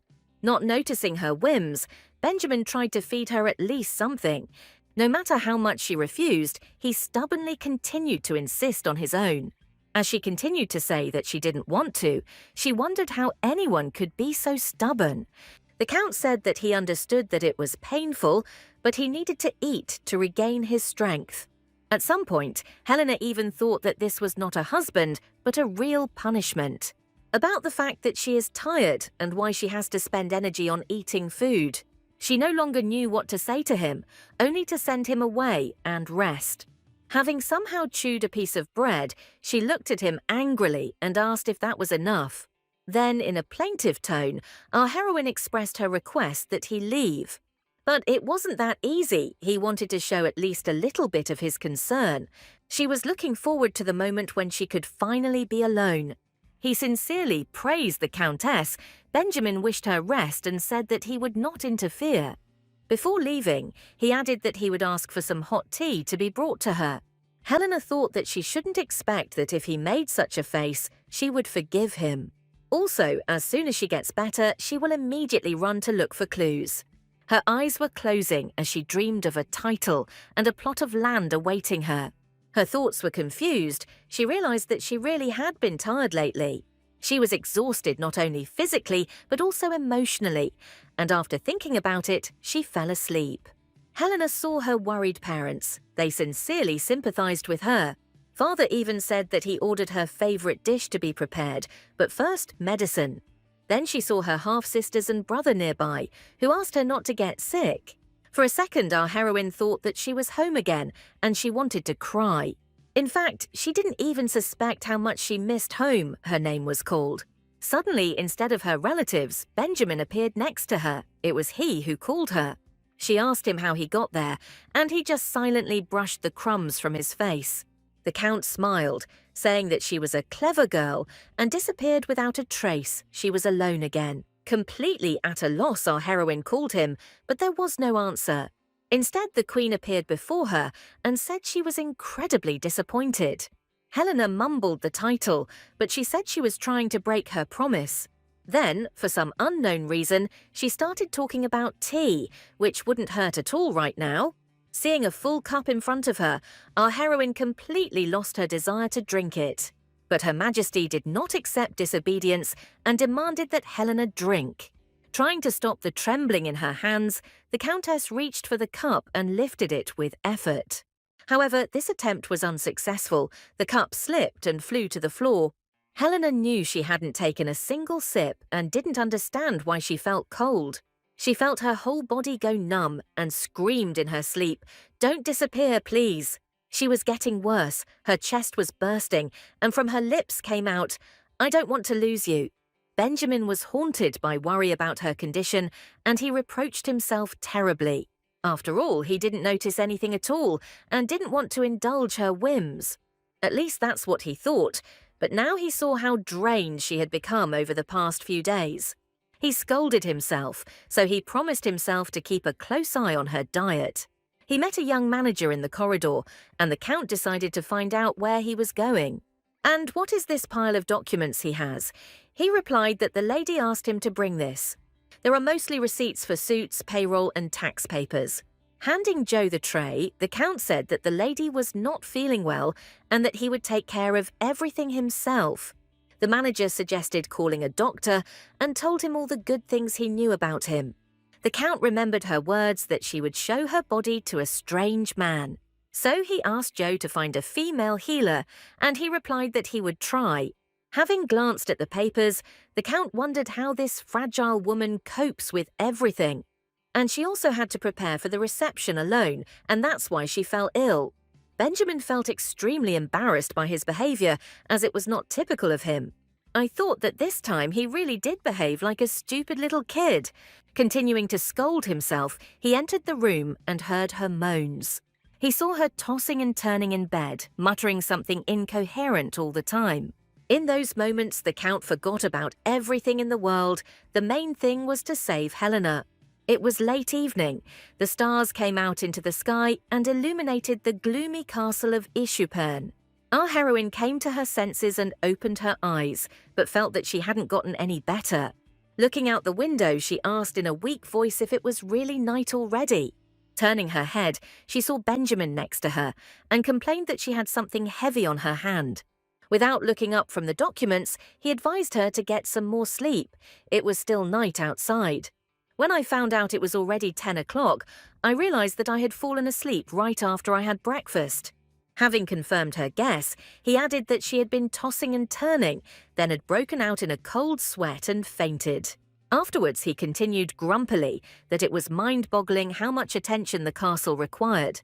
And this despite how much she had managed to do. She then reproached him for inaction. Unexpectedly for her, Benjamin said that that is why he proposes to distribute them. He also said that he suffered so much fear when he saw her unconscious. At these words, she froze. He, who was really worried about her today. But she abruptly changed the subject and replied that it was all his fault. She usually didn't get so worked up. And in general, he can at least imagine how much sleep she was deprived of because of this banquet. and he promised to hold her hand before bed so that she wouldn't have nightmares, but then he dumped her. Benjamin asked for forgiveness and made a new promise that from now on he would always be there. Looking at him, she wondered if this was really the Count she knew. The next morning, our heroine woke up rested and in a wonderful mood. I thought that this was much better and that a person should undoubtedly get enough sleep. Also, thanks to Benjamin, she didn't have a nightmare, but it's not that simple. After all, she was so tired because she was preparing for the reception that he had arranged. No matter what nightmares I suffered from or what I did, I never experienced such pain. A familiar male voice asked if she was awake and how she was feeling. Having answered that today was better, I heard in response that here is a rose for pink dew. He said that he had specially found a flower for her since they had no roses in their garden. Helena saw licorice, a perennial bulbous plant, and it was poisonous. She screamed in horror that the flower was poisonous. He had brought it on purpose to poison her. The Count asked in surprise if it was a rose, and she had to say no. She couldn't believe that the man who didn't know what a rose looked like was her husband. From all this, the Countess concluded that she had to run away from here as quickly as possible. In ancient times, there was an era in the world when magic and arcanes reigned supreme. They enjoyed abundance thanks to magic, but its overuse led to ruin. The boundary between the earth and the underworld collapsed, and demons broke through to the surface. By the will of the supreme god, heroes appeared who defeated the demons and sealed the passage. The arcanes responsible for the incident were banished from the fertile lands forever.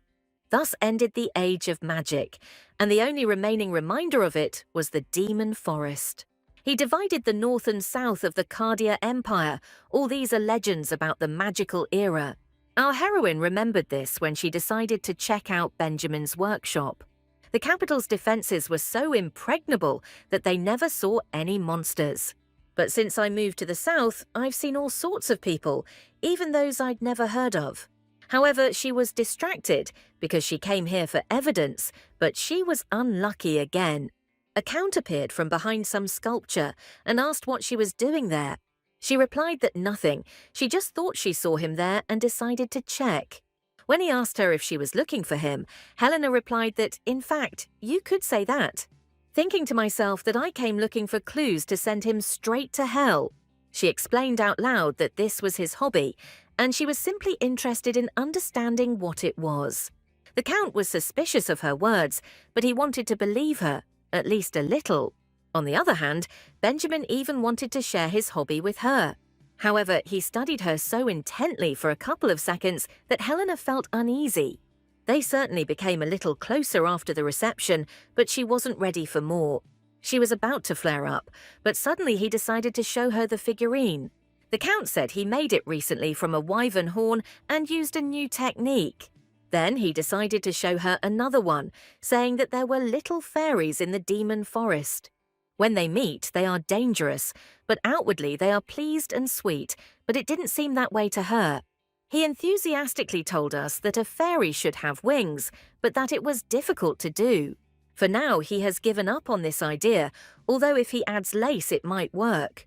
She replied that it was a great idea, and he explained that he had thought of it after looking at her. He suggested that she calmly look around, and if she was interested in anything, she could ask. Helena wondered where the Count got such hospitality from. He was simply beaming with joy.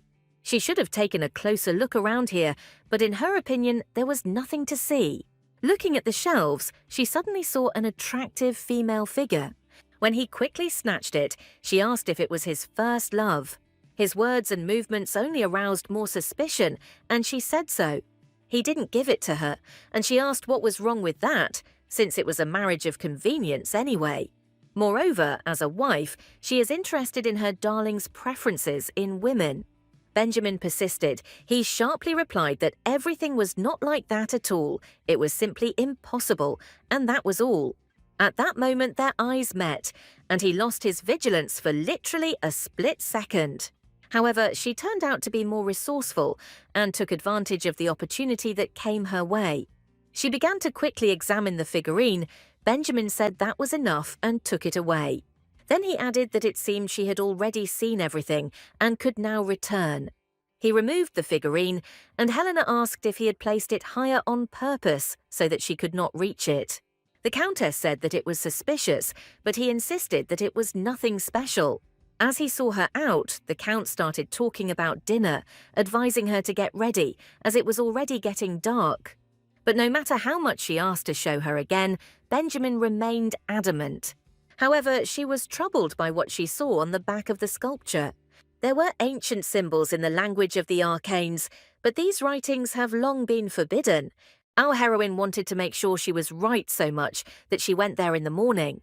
But last night the door was repaired and a new lock was put in. Joe told me all this. He added that the Count said that he would personally look after the key and took it. Having thought about how he spoke, she came to the Count and demanded the key. Benjamin asked if she was tired of looking for the keys yet, and that was his space. I also explained to her that it would be a problem if she tried to break in there again. And if she were in his place, she would also change the lock, and in general she doesn't like the carving. So why does she need access there? Then he asked her to come back, and he has so much to do. She wondered if yesterday he had told her everything with pleasure, but now he was offended. Perhaps because she hit the nail on the head, she let out a loud chuckle, which attracted attention.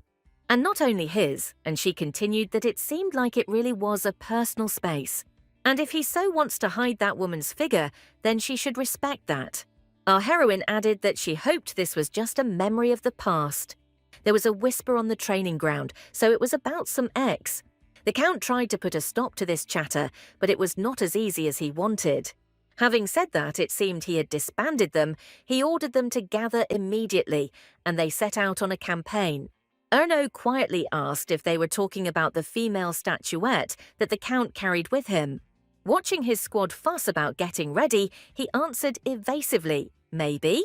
Then the assistant asked if the lady was jealous, and the Count replied that she was not one of those women. But Erno's instinct told him so. In response, he heard one more word, and he would go with them. The mercenary immediately backed down and said that it was better to guard the lady and the castle. The gentleman said that something else needed to be guarded. It was unknown what else she might do. And Benjamin was absolutely right in his suspicions. She acted decisively. Some castle wasn't an obstacle for our heroine. She would simply knock it down. To be sure, she tried it on for a bit, and then said that it was time for her to relieve stress. Then she swung and, shouting, "Take Benjamin Ishupern," began to lower the sledgehammer. Everything didn't go as planned.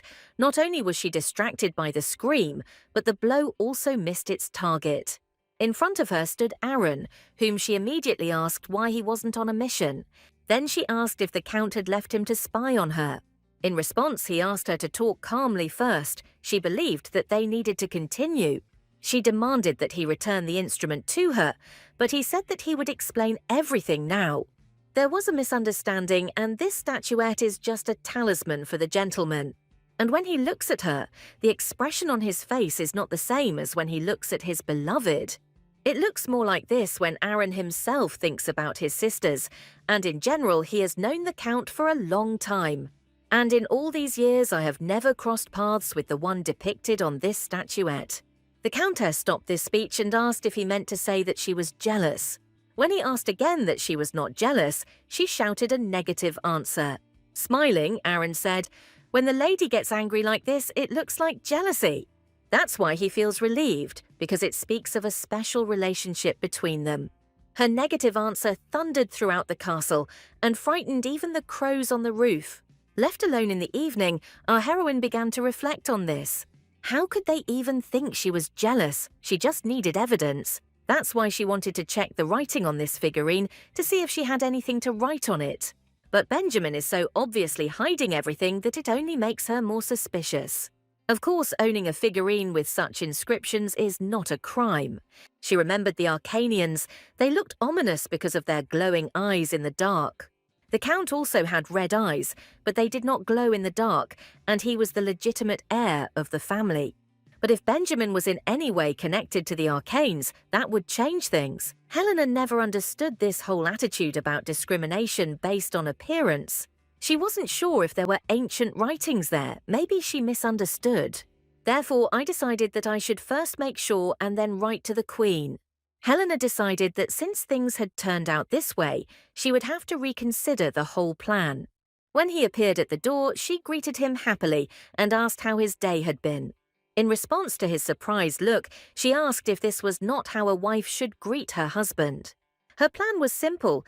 If she tried to get closer to him, he would tell her everything himself.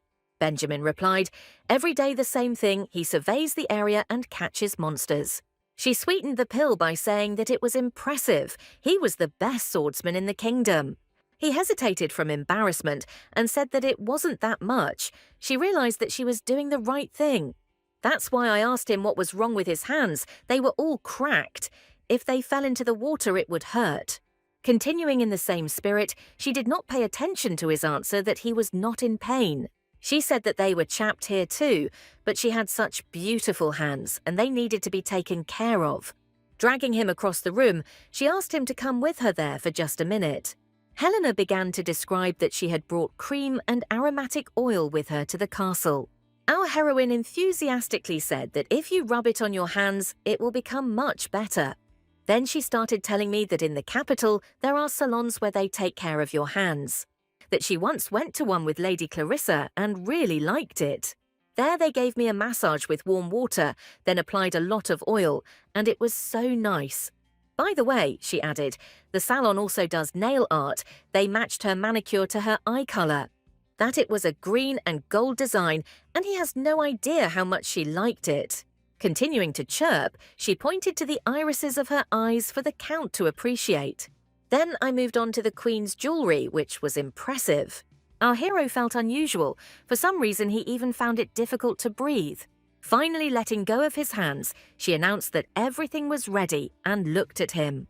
She was curious about Benjamin's reaction, so she watched carefully. It all seemed strange to him, but be that as it may, the sensations on his skin were different. He couldn't deny that he liked the feeling, so he said it was good. Helena's fleeting thought sobered her up as to why she had grabbed his hand and gotten so carried away. She took the next step by saying that she had a meeting scheduled for the weekend. This will be a meeting with the managers of enterprises associated with the Ishupern house. At the end, she asked if Benjamin wanted to go too, and after thinking about it, he agreed.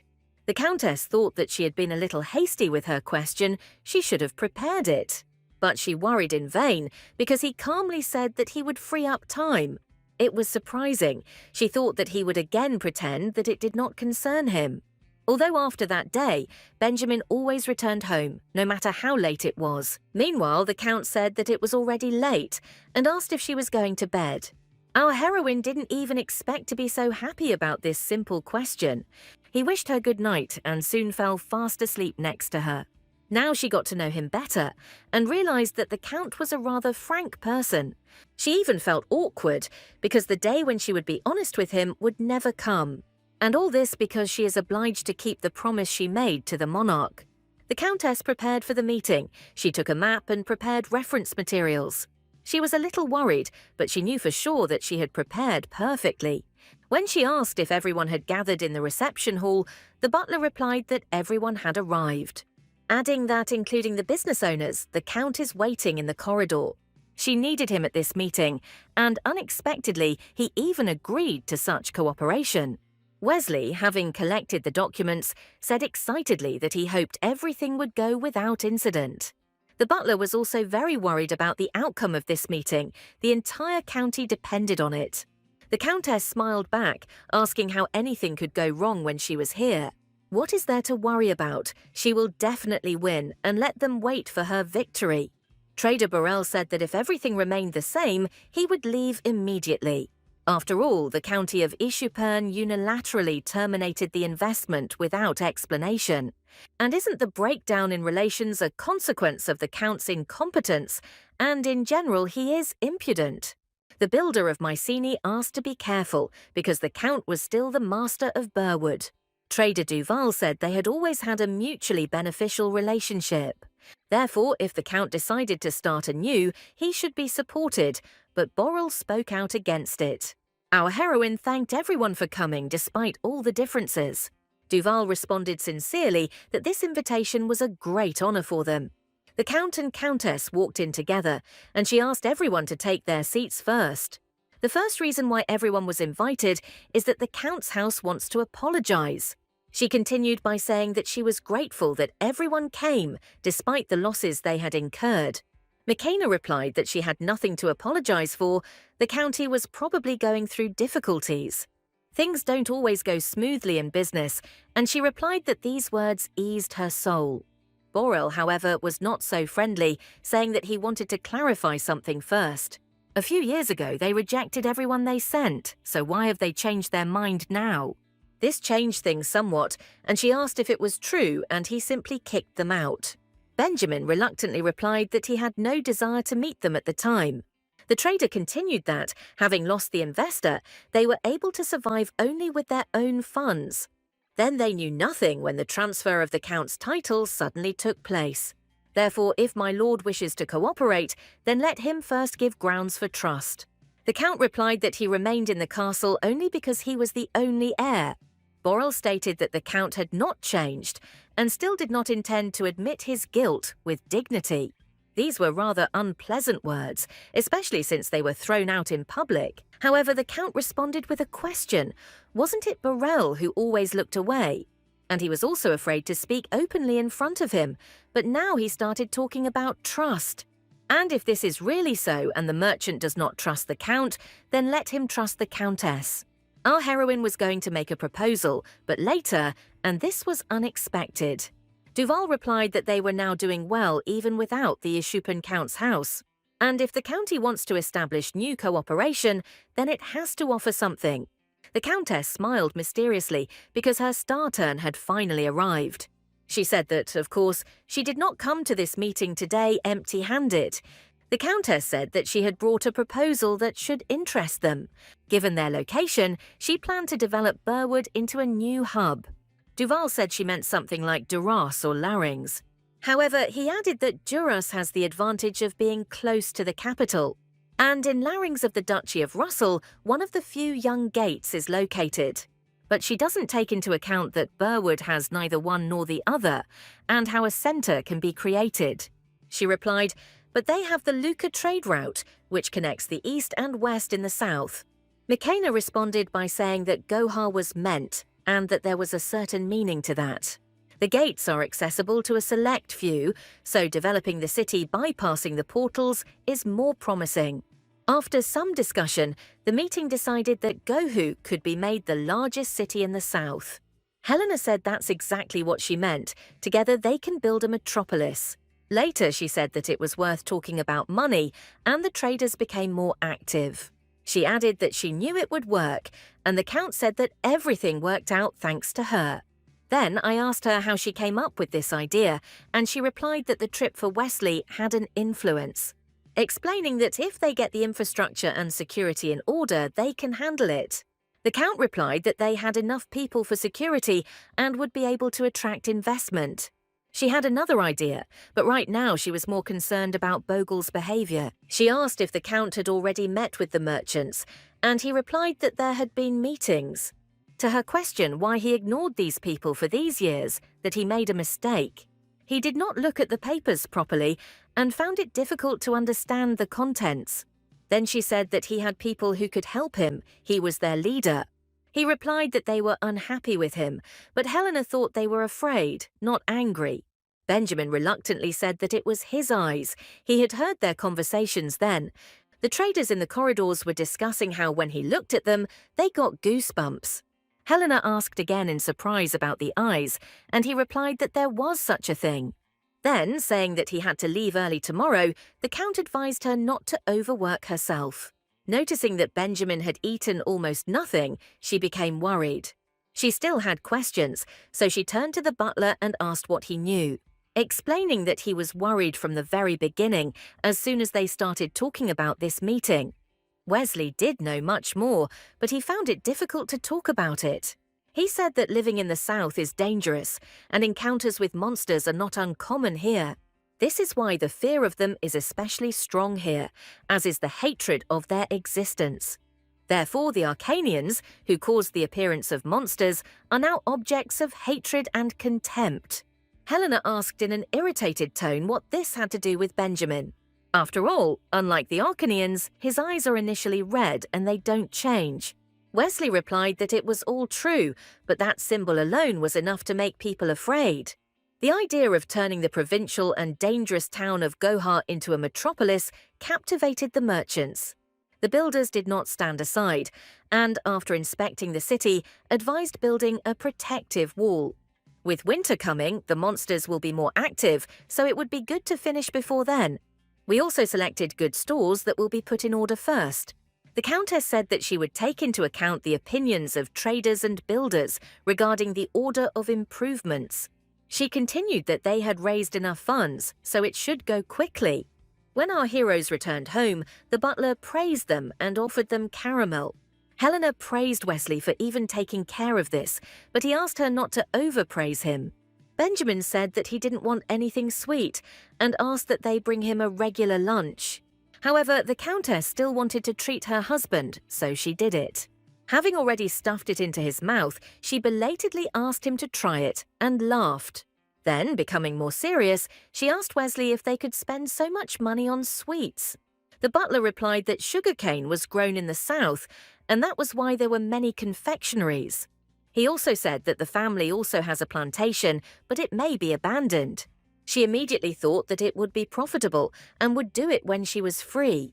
The Count asked her if she had found an approach to the aristocrats. She replied that she had a plan, and she already had everything planned out, but in the meantime, Helena asked the Count to see what she had prepared. He was surprised when he said he had glasses, but the answer was that they didn't match the style. Benjamin wasn't too sure about her words, but she told him not to persist. Having said that these glasses were just for appearance, she practically ordered me to put them on. After looking at it, she said that it was much better, and even his eyes looked softer. The Count started to be capricious. There were so many trinkets on his glasses, and how would that help him? She explained that when dealing with nobility, the impression you make is important. And even better than persuading is to show confidence, let those who want to go. The main thing to remember is that aristocrats hate to be pushed to the sidelines. He asked where she learned to plan and turn thought into action so well. She wanted to say that she had come here on her own, but in reality she had followed the Queen's example. She explained that Lady Clarissa was a great strategist, then asked if he had met her. Answering in the affirmative, he said that there had been such an opportunity after the Battle of Alia. Helena clarified that it was about the Kraken attack. Aaron said that it was the Count who saved the city. He replied that he was a deputy at the time and simply took over the command at a crucial moment. Then the Queen called him to court, formally to honour him for his service. When the Countess asked how Lady Clarissa repaid him, he replied that she had paid him in the proper manner, with money. She thought it was too modest, especially since the Queen had summoned him personally. Our hero replied that no, the reward was quite appropriate, and fell silent. His silence and sullen appearance made the Countess worried, and she asked how he was. After replying that everything was fine, he added that unpleasant memories had simply come flooding back. When she asked him what had happened with Lady Clarissa, he said that nothing had happened. However, she saw perfectly well that this was not the case, so she wanted to support Benjamin. There was a note of sympathy in her voice when she said that they were now married. Although the beginning of their relationship was not the best, they must be each other's support. Looking him straight in the eyes, she confidently continued that he was now supporting her. But when the need arises, she will also become a support for him. Having finished her thought, she asked him to remember her words, and he promised. However, I thought with some sadness that I would be someone who became a force for another, and I wondered if this fictitious marriage could really become something like that. The Countess's thoughts were not the most rosy either. She also had secrets, and if one day she tells him the whole truth, will he be able to accept her then? That same evening, a reception was held at the Glass Mansion, where guests discussed all sorts of issues. The guest asked why the Count had paid attention to such a remote city as Gokha. Benjamin did not immediately answer that Gohar has the advantage. This is Luca's way. You can't buy something like this, and when they finish the improvements, they will have a perfect city. And if there is someone who decides to join the project, then they better hurry. The Countess was proud of her husband when he finished with the phrase that they did not need many people. She added that they were planning to hold a fair to raise funds. And this won't be just any boring event, they're preparing something special for investors. The guests' attention was riveted on our heroine when she said there would be a masquerade. She intrigued her interlocutors when she added that it would be provocative and shocking. Our hero watched the duckling costume, and when he guessed who was in it, he stopped it. He wasn't entirely sure it was her, but he needed to talk to Helena. Feeling guilty towards her, Benjamin could not put off the conversation any longer. A week ago, the Countess, studying the long list of guests, became thoughtful. After all, if she had known, she would have started cleaning the small hall much earlier. She had a grand plan to hold the masquerade in the large hall and the fair in the small one. However, she was giving orders, so she hoped that much was already ready. When the Countess approached the small hall, she was incredibly surprised. There were guards standing there. The maids reported that they were cleaning, then the master came and kicked them all out. She didn't expect this, especially since he had been helping her with everything lately. Meanwhile, our hero was strolling through the garden, thoughts of the past weighing on him. Suddenly he stepped on a flower, which was a bit of an unusual occurrence. After thinking about it, he came to the conclusion that he didn't remember when he had seen this garden so blooming. But seeing a building with locked doors in the distance, my thoughts again returned to the past. As he thought, he was able to show Helena that room, he didn't have the courage. His thoughts were interrupted by her voice, which asked if he was making fun of her.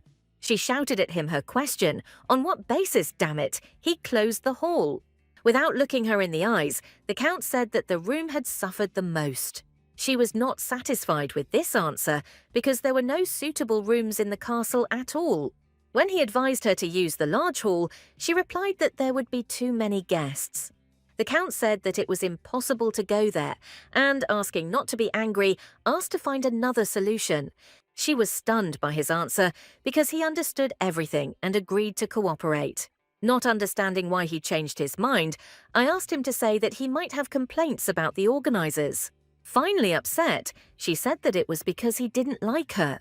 To this, Benjamin sharply replied that he had already told her that he never hated her. Helena, barely containing her resentment, said what happened in the garden on the eve of the wedding. He then said that when he spent all the dowry, he would throw her out with nothing. When asked if she had heard everything, she replied that he should have been more careful. Since he had already decided to say such a thing, the Count could hardly squeeze out her name. He was ashamed. The Countess said that she herself was a fool, since having heard such a thing, she still tried to fix something. He started to speak to my lady, but she cut him off, telling him not to call her that.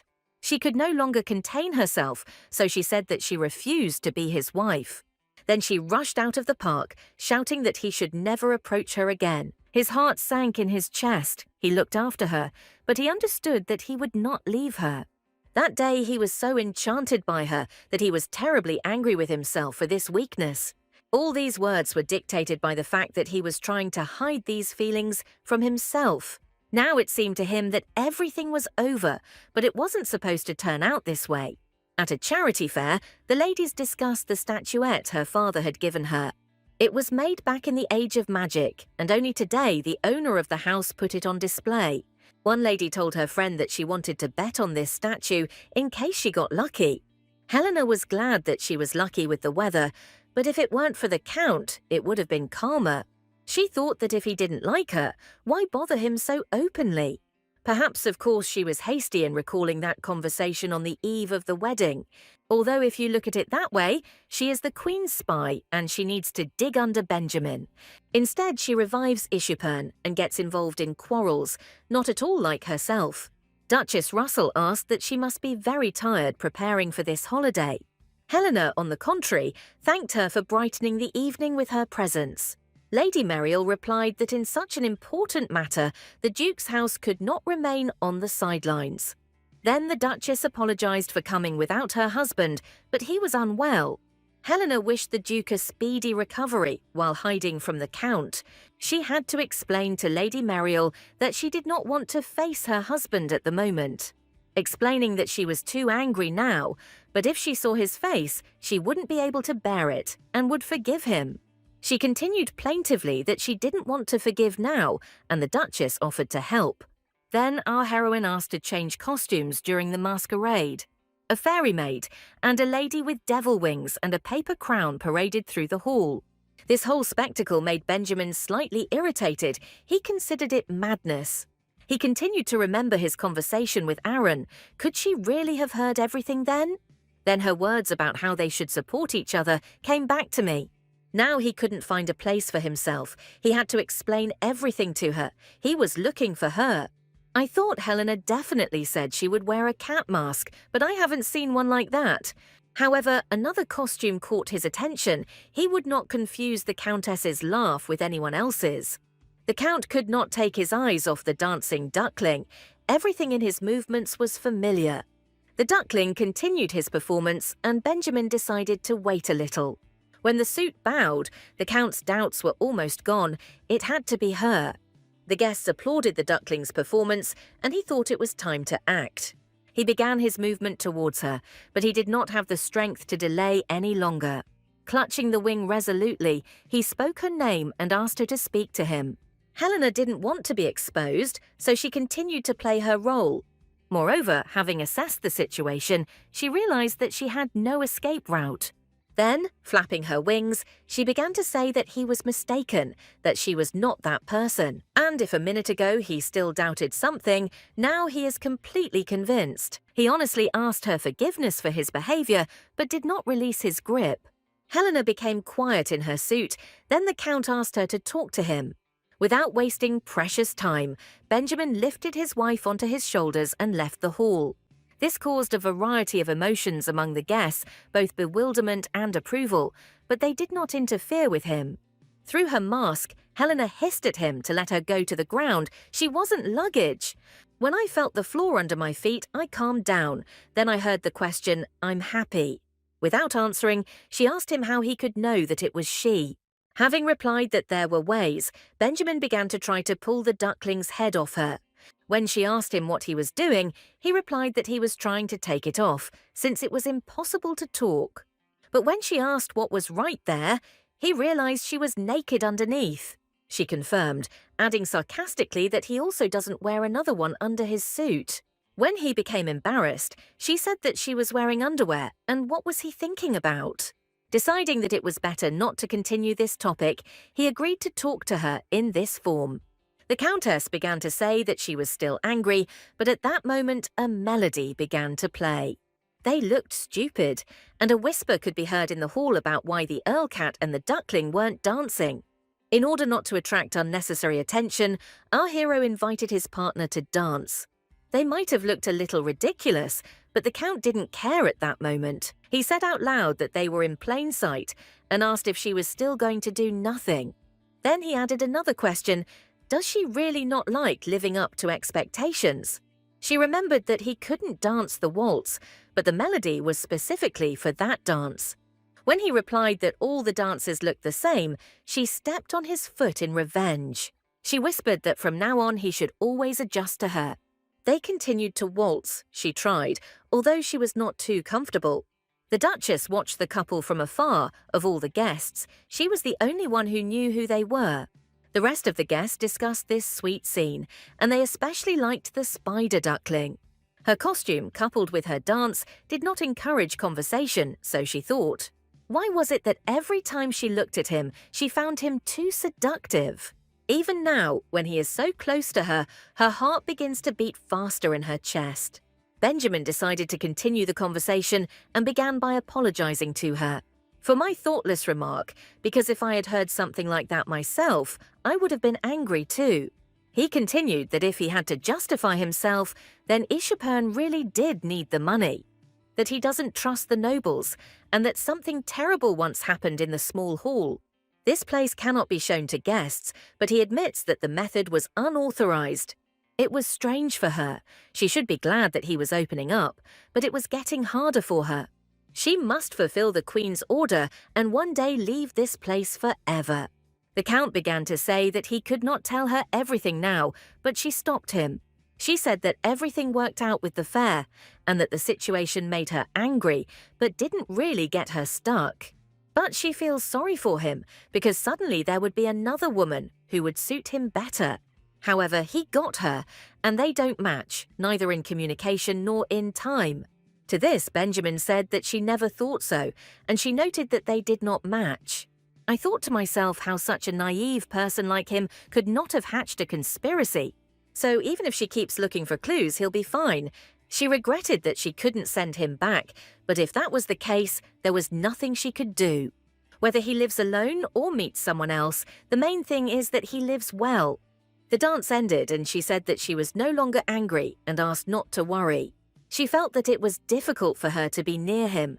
The weight of guilt was pressing down on her. Benjamin, saying that it was not over yet, dragged her across the hall to the exit. Periodically, trying to stop, she called his name, but he continued on his way. When he finally stopped, Helena said that he couldn't leave the room like that. Even if they are disguised, the organizers still cannot disappear for long. He managed to get the headdress off and saw her surprised face.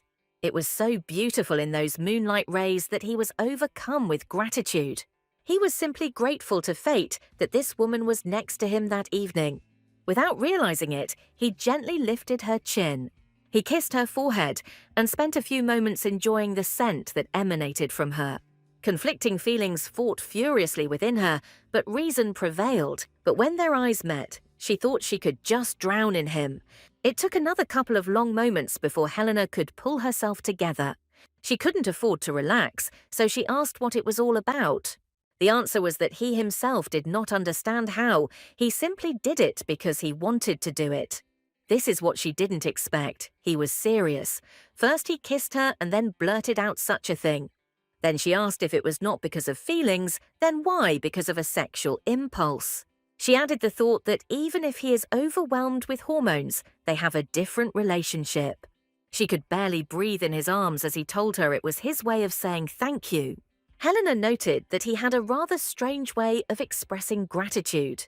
He looked at her carefully when she asked if he thanked her in other places as well. At that moment, the Count answered her quite sincerely that he would never do such a thing. After he said that he had done something like that, she felt herself blush. After asking what he was even doing now, she changed the subject by saying it was funny. To avoid further developments, she decided to quickly retreat. She ran without turning around, although she heard his words that they had not finished speaking. Benjamin called her name, but he knew it was pointless. She wouldn't come back. He felt like a fool, crumpling a duck's raghead in a dark corridor. I felt like a blockhead not only because of this, but also because I realized something important. The Countess told herself that everything was fine and that the substitution and this masquerade were her decision. But she couldn't shake the thought that something was irritating her. She couldn't find a place for herself. No matter how irritated she was, Benjamin just wouldn't leave her mind. Because of him, she was all on edge. She remembered his voice, his hands, his movements. How could he suddenly do such an absurd thing and couldn't even explain it? Since he didn't really say anything, she tried to figure out why he did it. Our heroine was so lost in thought that she didn't hear him enter and call her. She almost jumped in fright when he stood in front of her and called her name again. The Count said that it was late and time to sleep, then asked what she was thinking about since she had not heard him. She couldn't tell him straight out what she thought about him, so she lied and said she thought about nothing. Seeing him reach out his hand to her, Helena asked worriedly what he wanted again. He didn't want to start a new argument, he just wanted to dry her hair. So he asked her to give him a towel and sit somewhere more comfortable. When she settled in, Benjamin said that this could be considered gratitude. He pays her back for the last time she took care of his hands. He continued, saying that she would be pleased and if she wanted, she could read a book for now. Taking the offered copy, I thought I was too tired to resist. He said out loud that if he was so confident in himself, then she would just sit quietly. At some point, looking at her, he noticed that she was holding the book upside down. So I told her about it and then advised her not to worry, he wouldn't do anything. Yawning slightly, she looked out the window and said that she was thinking about something else right now. It started snowing lightly outside, and she shared the news with Benjamin. So winter had come, and the room was quiet and warm, and the fire was crackling merrily in the fireplace. I thought about how much had happened during this time and began to recall the events. There were many of them, but now they flashed before my eyes like one long day. How everything had changed, she realized that even this room had become home to her. His light movements lulled her. She thought that now she felt so calm. So when they just spend time together before bed, she can relax. She didn't notice how she started to fall asleep, and Benjamin noticed it. When he asked her this question, she answered sluggishly but honestly that it looked like it. The Count suggested that she rest a little and that he would wake her up when he had finished drying her hair. Helena was actually so tired that, seeing no point in refusing, she agreed. The mistress of the house dozed off sweetly. He checked her hair and decided that was enough. He didn't want to wake her up at all, so he carefully carried her to the bed. I noted to myself that she was too light, although they try to monitor her diet at home. He decided that tomorrow he would point this out to the servants again, and looking at her face, he thought about it. He looked at her facial features and thought, how come he hadn't noticed this before? Where was he looking, since he could neither see nor understand how beautiful this woman was? He was irresistibly drawn to her. He leaned in and smelled her intoxicating scent. Benjamin thought he liked this smell much better than her perfume. After sitting like that for a little while, he said goodnight to his wife, but she didn't hear. But in the morning, the entire castle was raised by her incredible screams. She was angry. Rubbing his eyes, our hero looked at Helena and tried to understand what was happening. It didn't take long for the explanation to come. She told him what mistake he had made. In conclusion, she added that she would never let him dry her hair again. The rest of the morning passed without incident, which suited our hero just fine. He apologized for not knowing to apply oil to her long hair. She scolded him, because how could he know? They only had a fictitious marriage. The Count replied that he would not understand unless he explained, even though they were married. Continuing to make noise that was not saying anything at all, she suddenly fell silent. When she asked him what he had just done, he said that it was a farewell before leaving. Helena didn't understand anything. Then he said that they were married and wasn't that natural? Reminding her of her own words, no matter what the beginning, they are now husband and wife. In an elevated mood, the Count added that in that case he would return earlier. He said, "Darling," and left our heroine on the threshold in complete confusion. She wondered what this man was up to and why he was suddenly behaving like this. When Wesley met the gentleman, he noted that he began returning to the castle earlier. The Count replied that he tried to come to dinner on time and then asked where Helena was. The butler said it was nice to see and added the answer that the mistress was in the castle. Opening the door, he announced that he was back and then asked if anything had happened today. But his question hung in the air. What he saw was not at all what he could have expected. He understood that something had happened, so he asked another question. What kind of luggage was it? The Countess replied that she was going to go north for a short time and that her things were packed. She said she was going to Chryse and she had a good reason. The real reason was different. They had become too close and she decided it was too much. The Count asked what was unexpected. Perhaps something happened in Gripia today. A few hours ago she actually visited a sugar cane plantation. The Countess asked the specialist what he was proposing to establish a new plantation. Morera replied that at the moment they could not obtain reeds from Gripia. They can't depend on those supplies forever, so they need their own plantation. Once the Ishapern family broke the trust, the founding of the plantation was inevitable. The Countess had a number of issues that needed to be resolved in the territory of Burwood.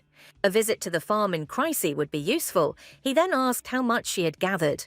Helena replied that she would first go to the Duchy of Russell to transfer at the Northern Gate. Lady Meriel offered to send a carriage so that she could visit the Duchess on the way back. The Countess also planned to travel slowly and stay in hotels. And since he's in Duras, he'll visit his relatives at the Winston family estate. When he asked if it would be a long journey, she answered, "Probably yes." She asked the Count not to leave the castle completely unattended while she was away. When he said that he would also go, I asked if the situation in the new lands wasn't urgent. Benjamin stated that this was also important and that he would not let her go on such a trip alone. Helena looked at him and thought that it seemed like her brilliant plan had failed. She wanted to leave to give them both time to cool down, to avoid consequences, but if he goes with her, things could develop in a completely different way. There was little time left before departure, and she decided that it was time to dot the I's. After giving herself a second to collect her thoughts, she began her halting speech. She said that he had been behaving more than strangely lately, including at that masquerade.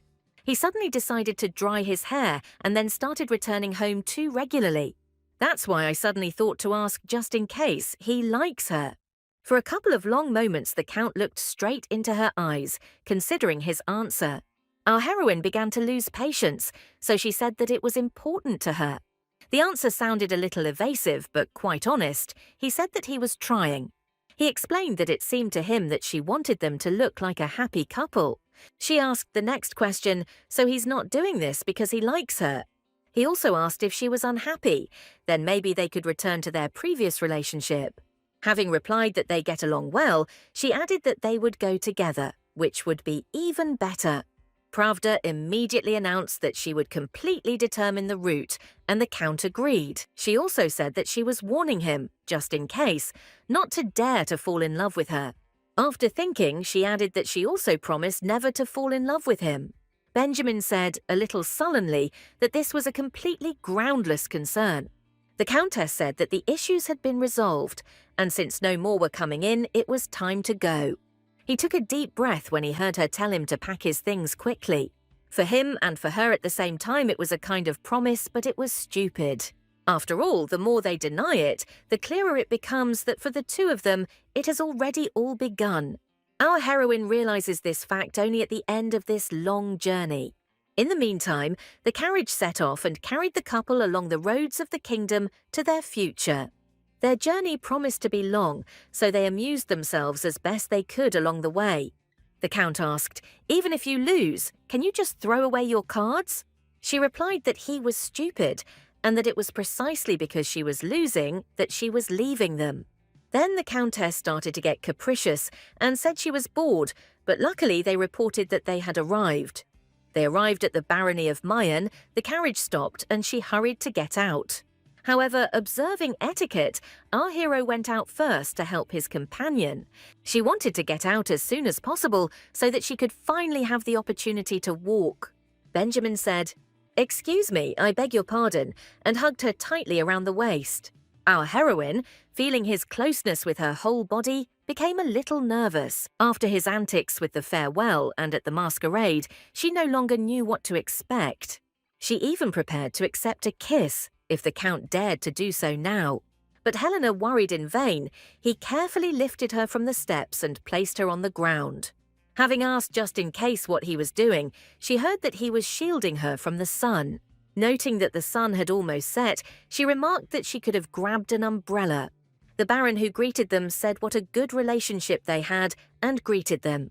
He continued that they were glad to see them in Maine, even if it was only for one night. However, they will try to make their stay comfortable and asked to pass. Our heroine sincerely thanked the owner for allowing them to relax. The Baron added in a satisfied tone that a small banquet had been prepared in their honour. The Countess went out into the park to breathe some fresh air and enjoy the peace. When Benjamin asked her what she was doing there, she said she decided to sober up a bit. He asked what stage she had performed on today, since she had been so friendly. After replying that she was just being polite, she asked whether it was a compliment or sarcasm. Having said that it was a compliment, the Count continued that he did not always understand when she was genuine. Benjamin started talking about how not everyone can be skilled, she is special. Then Helena said that perhaps she took after her mother, who was a famous dancer. Unexpectedly, our heroine opened up and said that she was the one who left her. What she says about her birth mother, who abandoned her one day and ran away. The memory saddened her, and she said quietly that it seemed he had not known about it. And the Countess Winston he saw at the wedding was not actually her biological mother. Her mother, Sandra, was a dancer, and there is still a fresco of her in Duras. She knew little about her, but it seemed to her that she was a very freedom-loving person. As far as Helena understood, her mother could not endure family life for long and ran away.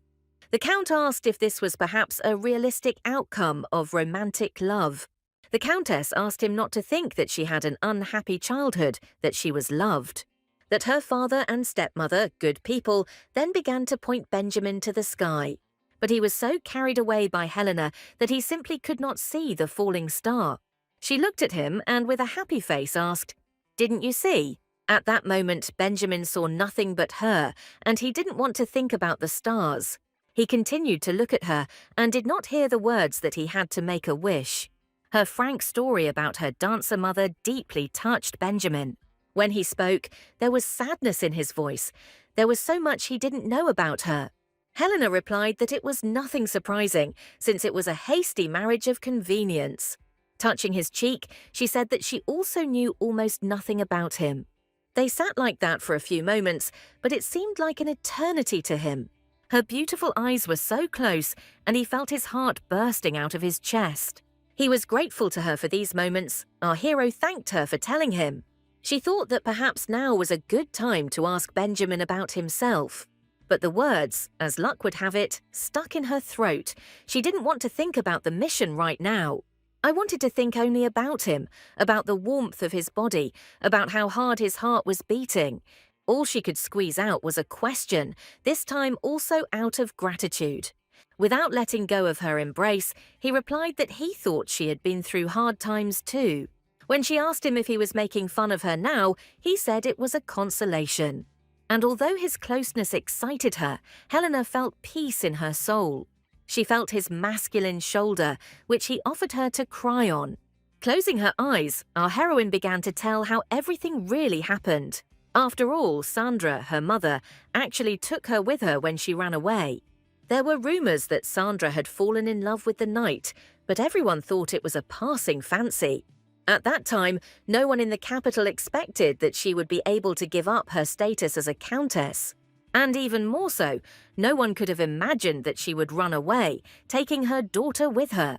However, Sandra abandoned her on the way, an act Helena could never explain to herself.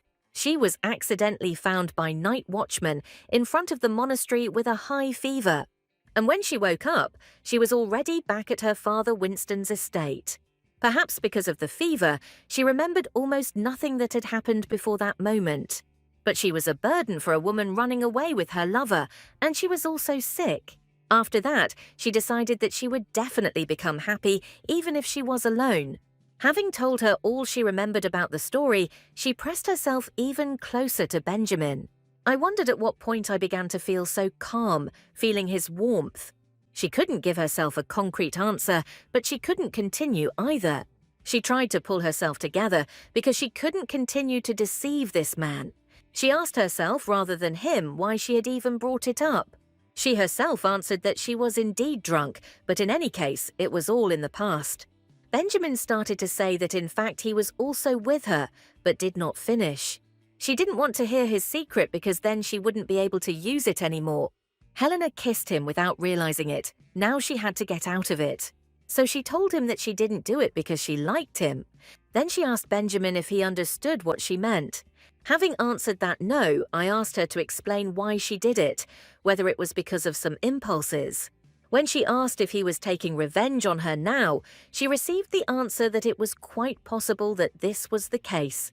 She replied that she wanted him to shut up, but he didn't even immediately find what to say. Then he finally said that shutting someone's mouth with a kiss is a rather strange way. When she said it was okay, the Count asked if he could use one. After all, when she says something irritating, he also wants to shut her up. Helena realized that she had gotten a little carried away, and her arguments were completely ineffective. I said out loud that this was wrong and that he was mistaken about something, and he agreed. Then she added that she had warned him that she would not fall in love with him. Benjamin replied that he would do the same then and thought that it was too late anyway. Helena thought, even knowing how it would end, she still wanted to go further. Although I promised myself that I would never fall in love, it no longer mattered. They had hidden their feelings from themselves for too long, and now it was too late to restrain them. It was morning in the kingdom, and the sun was rising over the estate in Maine. A lone large bird circled above the house in search of the window it needed and found it. Sitting on the branch of a spreading tree, she watched the sleeping heroes of this novel. When Helena woke up, she thought that she didn't want to get up at all, although it was time. She didn't even want to open her eyes. She wanted to bask further because it was so warm. Slowly, memories of last night began to return. She opened her eyes. Benjamin was nearby and, seeing that she had woken up, wished her good morning. Wishing him the same, she looked into his eyes and realized that she was completely in love. From this thought, and from the memories of yesterday's kisses, she blushed. They kissed a few more times, and these were wonderful moments of bliss. She liked his gentle embrace, the taste of his lips. She couldn't tear herself away from him. Helena looked at her husband's face during short breaks and admired his features. But she liked absolutely everything about him. Even his chest was simply fantastic. They remained in the park for a long time, enjoying each other's company and the tenderness of the night. And when our heroes finally returned, she thought that this was the place where she would fall asleep. Then, in horror, she wondered if she had simply fallen asleep, all because of this damned alcohol. Remembering this, she began to frantically think whether anything else had happened yesterday. According to her love dictionary, point A is a peck, the next B is kissing, and of course C. They say that from B to C there is only one step, but for them the last one is not too hasty. Remembering that they were married, I figured that in their case, point C was entirely possible. It is definitely the last point that is suitable for adults. She even prepared herself for him, mentally telling herself that S should come to her quickly. Helena even closed her eyes in anticipation, but then the unexpected happened. The cry of this bird was terribly similar to the cry of a woman. All the mood immediately disappeared. Our heroine was so scared that Benjamin decided to go and check what had happened. The Count reported that the bird looked a little strange, but fortunately it was not a monster. Helena said that it was the first time she had seen such a huge bird, and he said the same. When it turned out that the alarm was false, our heroine was ready to continue. But her expectations were not met. Having said that he would go first and get ready, the Count retreated. She was left completely perplexed, because in her imagination everything looked different. Her older friend said that going from A to B is difficult, but from B to C is a piece of cake. And now she began to seriously doubt it, especially since there were no obstacles. Deciding that it was too early to despair and give up, she enthusiastically came up with a plan.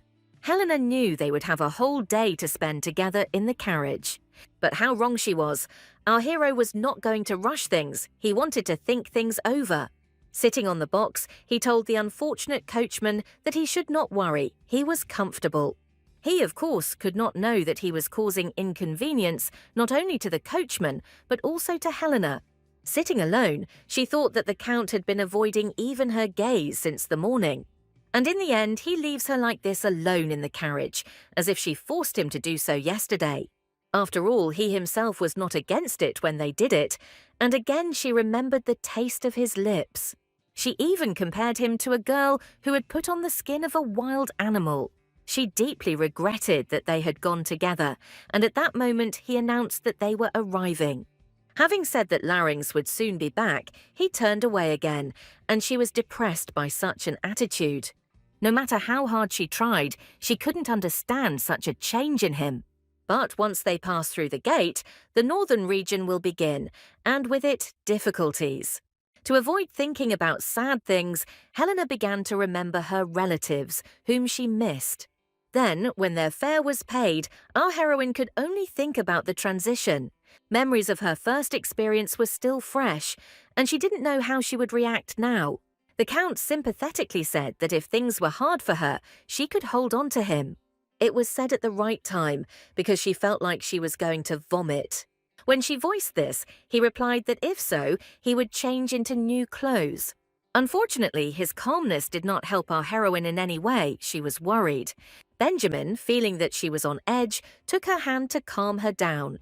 He didn't achieve the desired effect because now she started to get angry at him. But this too passed quickly because the transition had already begun and she could not think. The only thing that made her happy about all this was that everything went quickly and without incident. Looking at his sullen expression, I asked why he had moved now. The answer was that he was simply worried about her, even though they had taken a rest after the gate. To her remark that he had clearly been avoiding her before, the Count replied that he felt awkward. And he also asked if it wasn't normal to feel awkward after something like that. He continued to say that besides, it seemed to him that she didn't care at all. Helena, almost in tears, asked him why he thought she didn't care one bit. A little ashamed of her emotionality, she added that this also worried her. Benjamin was overwhelmed with emotion. He made a promise, but he knew he could not keep it.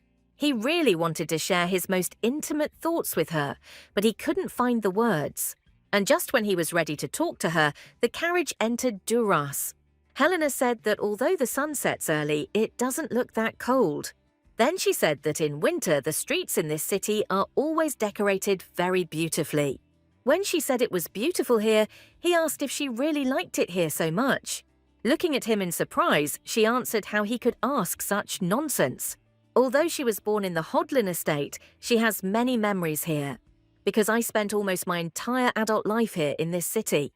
To this, the Count said that then they would come here more often, even after their return. She was slightly surprised by this wording, but after thinking a little, she agreed.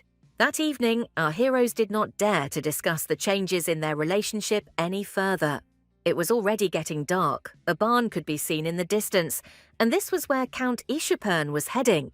He had to fiddle for a long time with the chains that were wrapped around the handles. Having dealt with this, he opened the door. It was dark inside and smelled terribly of sweat. The hunted Arcanians looked at him from under their brows with their red eyes. The Countess looked at the fields and wondered how they managed to manage such a large area. And it was just one farm in Chrissy. Darren the agronomist was telling her about corn. He said that this is the main crop. They also grow peanuts and cancella. To prevent the cancella from depleting the soil, they plant peanuts nearby, which enrich it. He explained that if you also use fertilizers, soil depletion is not a problem. Noticing that there was a specific smell there, the agronomist asked if they would like to examine it. Helena had to know everything, so she decided to go to production. Her trip was worth it. She learned about cultivation methods and the production of fertilizers. Afterwards, she thought that she could now apply her knowledge to the plantation in Burwood. Watching my husband, I noticed that although he pretends not to care, he listens. Of course, he doesn't have a sweet character, but he doesn't show false pride, and that's commendable. In fact, she was just about to call it a day when an unpleasant incident stopped her. When one of the workers stumbled, the manager pulled out his whip and lashed out. Our heroine was stunned by what she saw. She had never seen such an attitude towards people. So I asked what the agronomist was doing. He smiled and said that it was nothing to worry about. I asked the lady not to worry so much because the workers here are just slaves. Repeating this word with difficulty, she felt strange and awkward. But it is also unpleasant that Darren recommended slaves to increase productivity. At that moment, our heroine looked at the whole farm from a different point of view. Unaware of her condition, the manager continued to praise slave labor. He said that the Arcanians were especially suitable, they were cheap, and did not cause any trouble. Helena thought that no matter how strong the prejudices were, she felt sorry for these people. Although she realized that she was afraid of them because the Arcanians had been rejected by God. Not knowing how best to behave, she instinctively stood next to Benjamin. Suddenly, the Count did something unpredictable. He began to help the Arcanian get up. To avoid any misunderstandings, the manager pounced on the slaves, sending them to work. The Countess said that perhaps they had seen enough of the farm and it was time to return. Darren obsequiously replied that he would then quickly arrange a meeting at the castle. Helena pretended to stumble and, seeing Benjamin's blood, said so. She said that she had a scarf and could quickly bandage it, but the Count refused. She might not have known him very well at some points, but here it was clear that he was indignant. But it was not only this reason that made our heroine act as she did. In a whining voice, she called his name, something she rarely did in front of strangers. Therefore, the Count could not help but respond to her call and immediately returned to her. He asked if everything was okay with her and reached out to help her stand up. Helena complained that not only had she fallen, but she had also hurt herself and gotten her dress dirty. She then added that she wouldn't want anyone to see her in such a pitiful state. Therefore, she asked not to go to the castle, but to return to the hotel where they were staying. The Count agreed, and when they had settled back into their room, he asked how her wrist was. When she replied that everything was fine, he examined her arm and noted that it was slightly sprained. And although the Countess said that it was nonsense and that he should better take care of his wound, Benjamin disagreed, saying that he was fine and asked her to come over. Having said that he would treat the wound with ointment and secure it with a bandage, he asked why she fell. He was curious why she did it, because he noticed that the fall was not accidental. The Countess replied that it seemed to her that otherwise something would happen. He said that he had a duty to the Arcanians and therefore could not turn his back on them. I asked if she also thought it was normal that these people were treated this way. Then she reminded him of the Kraken monster he killed in the White Sea. But the forest of monsters and this sea appeared precisely because of the sins of the Arcanians, and people are suffering. She added that she does not condone the cruel treatment of slaves that she saw today. The Count interrupted her and asked her never to call them slaves in his presence. He didn't want to continue the conversation, and besides, he decided to take a desperate action.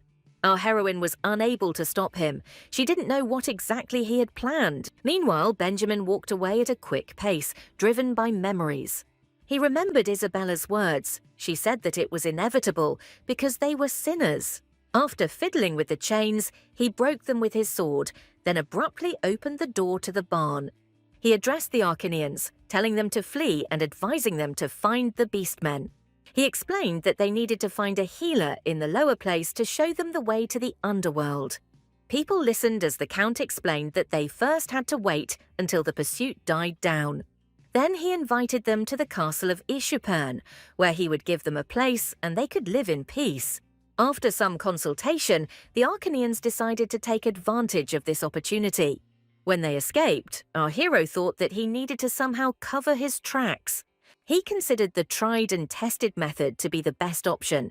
He took out matches and thought about it. He remembered Helena's words that if she didn't intervene, something bad might happen. I mentally said that no matter how hard you try to run away, you are already in my power. After that, he struck a match and threw it away, and the fire began to spread quickly. The curious bird saw everything and even heard the cries about the fire. In the morning at Count Winston's estate, our heroine woke up in an excellent mood. Nothing had changed here, and the maid still remembered her habits. She sipped her favourite rose-dew tea with pleasure. She was in no hurry. She enjoyed every sip. She missed the taste of this drink so much. I thought that this was it. The real morning of Helena Winston had arrived.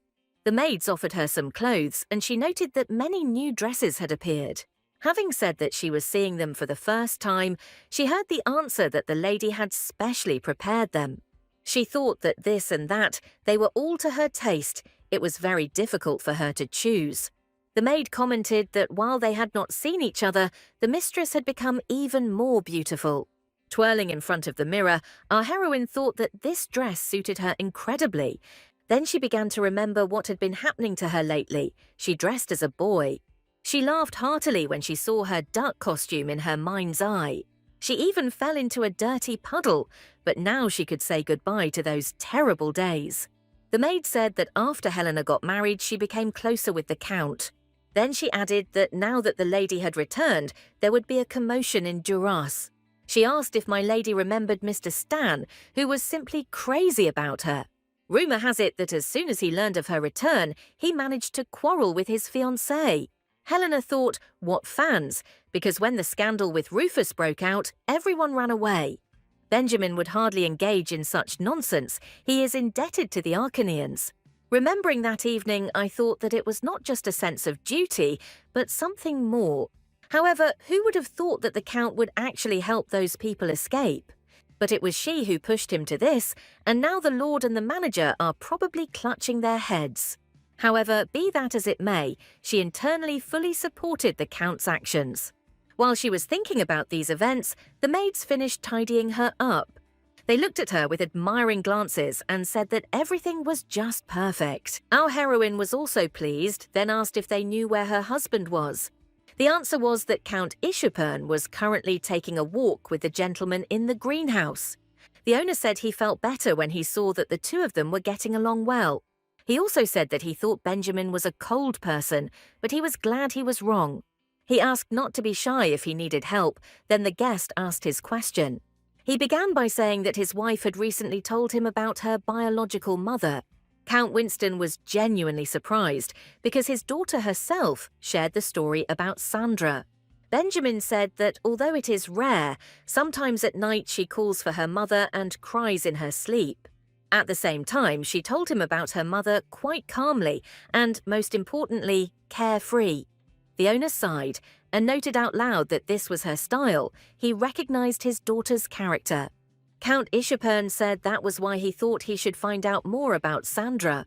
Maybe in this case he will be able to understand her better, but asked for forgiveness if this is inappropriate. My lord replied that there was nothing inappropriate in asking about his wife's mother.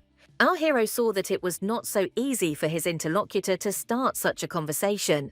However, Count Winston said that perhaps some would think that he regretted loving Sandra. But this is not at all true, so he is even glad that the opportunity to tell has arisen. Sandra one day appeared swiftly and brilliantly in the capital's society. She made a completely indelible impression on him, and a lot changed. Before this, he was the most ordinary and boring person, but his feelings for her were sincere. He said that he never missed a single one of her performances and then talked to her. They spent more and more time together. Sandra accepted his advances, so one day he plucked up his courage and finally confessed his feelings to her. And he presented her with a rose. She looked at him, and a slight spark lit up her eyes. Sandra, as if by some magic, accepted the rose, and he lost his head with love. The owner of the house was silent for a couple of seconds, then continued that they loved selflessly. He said that he began to get to know her better and more deeply, but she had some kind of secret. He kept waiting for the day to come when she would confide her secret to him. But unfortunately, that day never came, and in fact, she eventually left him. Benjamin apologized for the question and asked if he had tried looking for Sandra. The Count replied that, of course, but she disappeared as suddenly as she had appeared. Sometimes he thinks that perhaps the reason for her disappearance is connected with her secret. Now it is impossible to know the truth. Then he asked not to tell anyone about this conversation. He explained that there was no need for his wife and Helena to remember the painful past. Our hero promised. Then the owner thanked him and asked him to take care of his daughter. Their conversation was suddenly interrupted by children's cries that they also wanted to see. The half-brother and sisters loudly expressed their desire to meet Count Ishupern. The cheerful company burst into the greenhouse, and Benjamin felt awkward. The kids were trying to figure out what they should call him now, but they kept getting confused. However, this did not stop the nephew from throwing himself on the guest's neck and calling him Henbu. Helena corrected her brother, repeating to him that he should call him Mayhen. Then the Countess asked why her father and her husband were sitting there. They had been expected in the dining room for a long time. Count Winston asked to hurry, otherwise they would hear grumbling all the time at breakfast. Benjamin watched this close-knit family in silence and thought what good people they were. He felt awkward. He was not used to such open displays of feelings and wanted to leave. But the Countess arrived in time, asking where he was planning to run away alone. The owner of the house supported his daughter, telling the guest to hurry because the family sticks together. Our heroine said that it would be impossible to escape from her and asked if he heard. Pulling her husband and smiling, she repeated that the family should always stick together.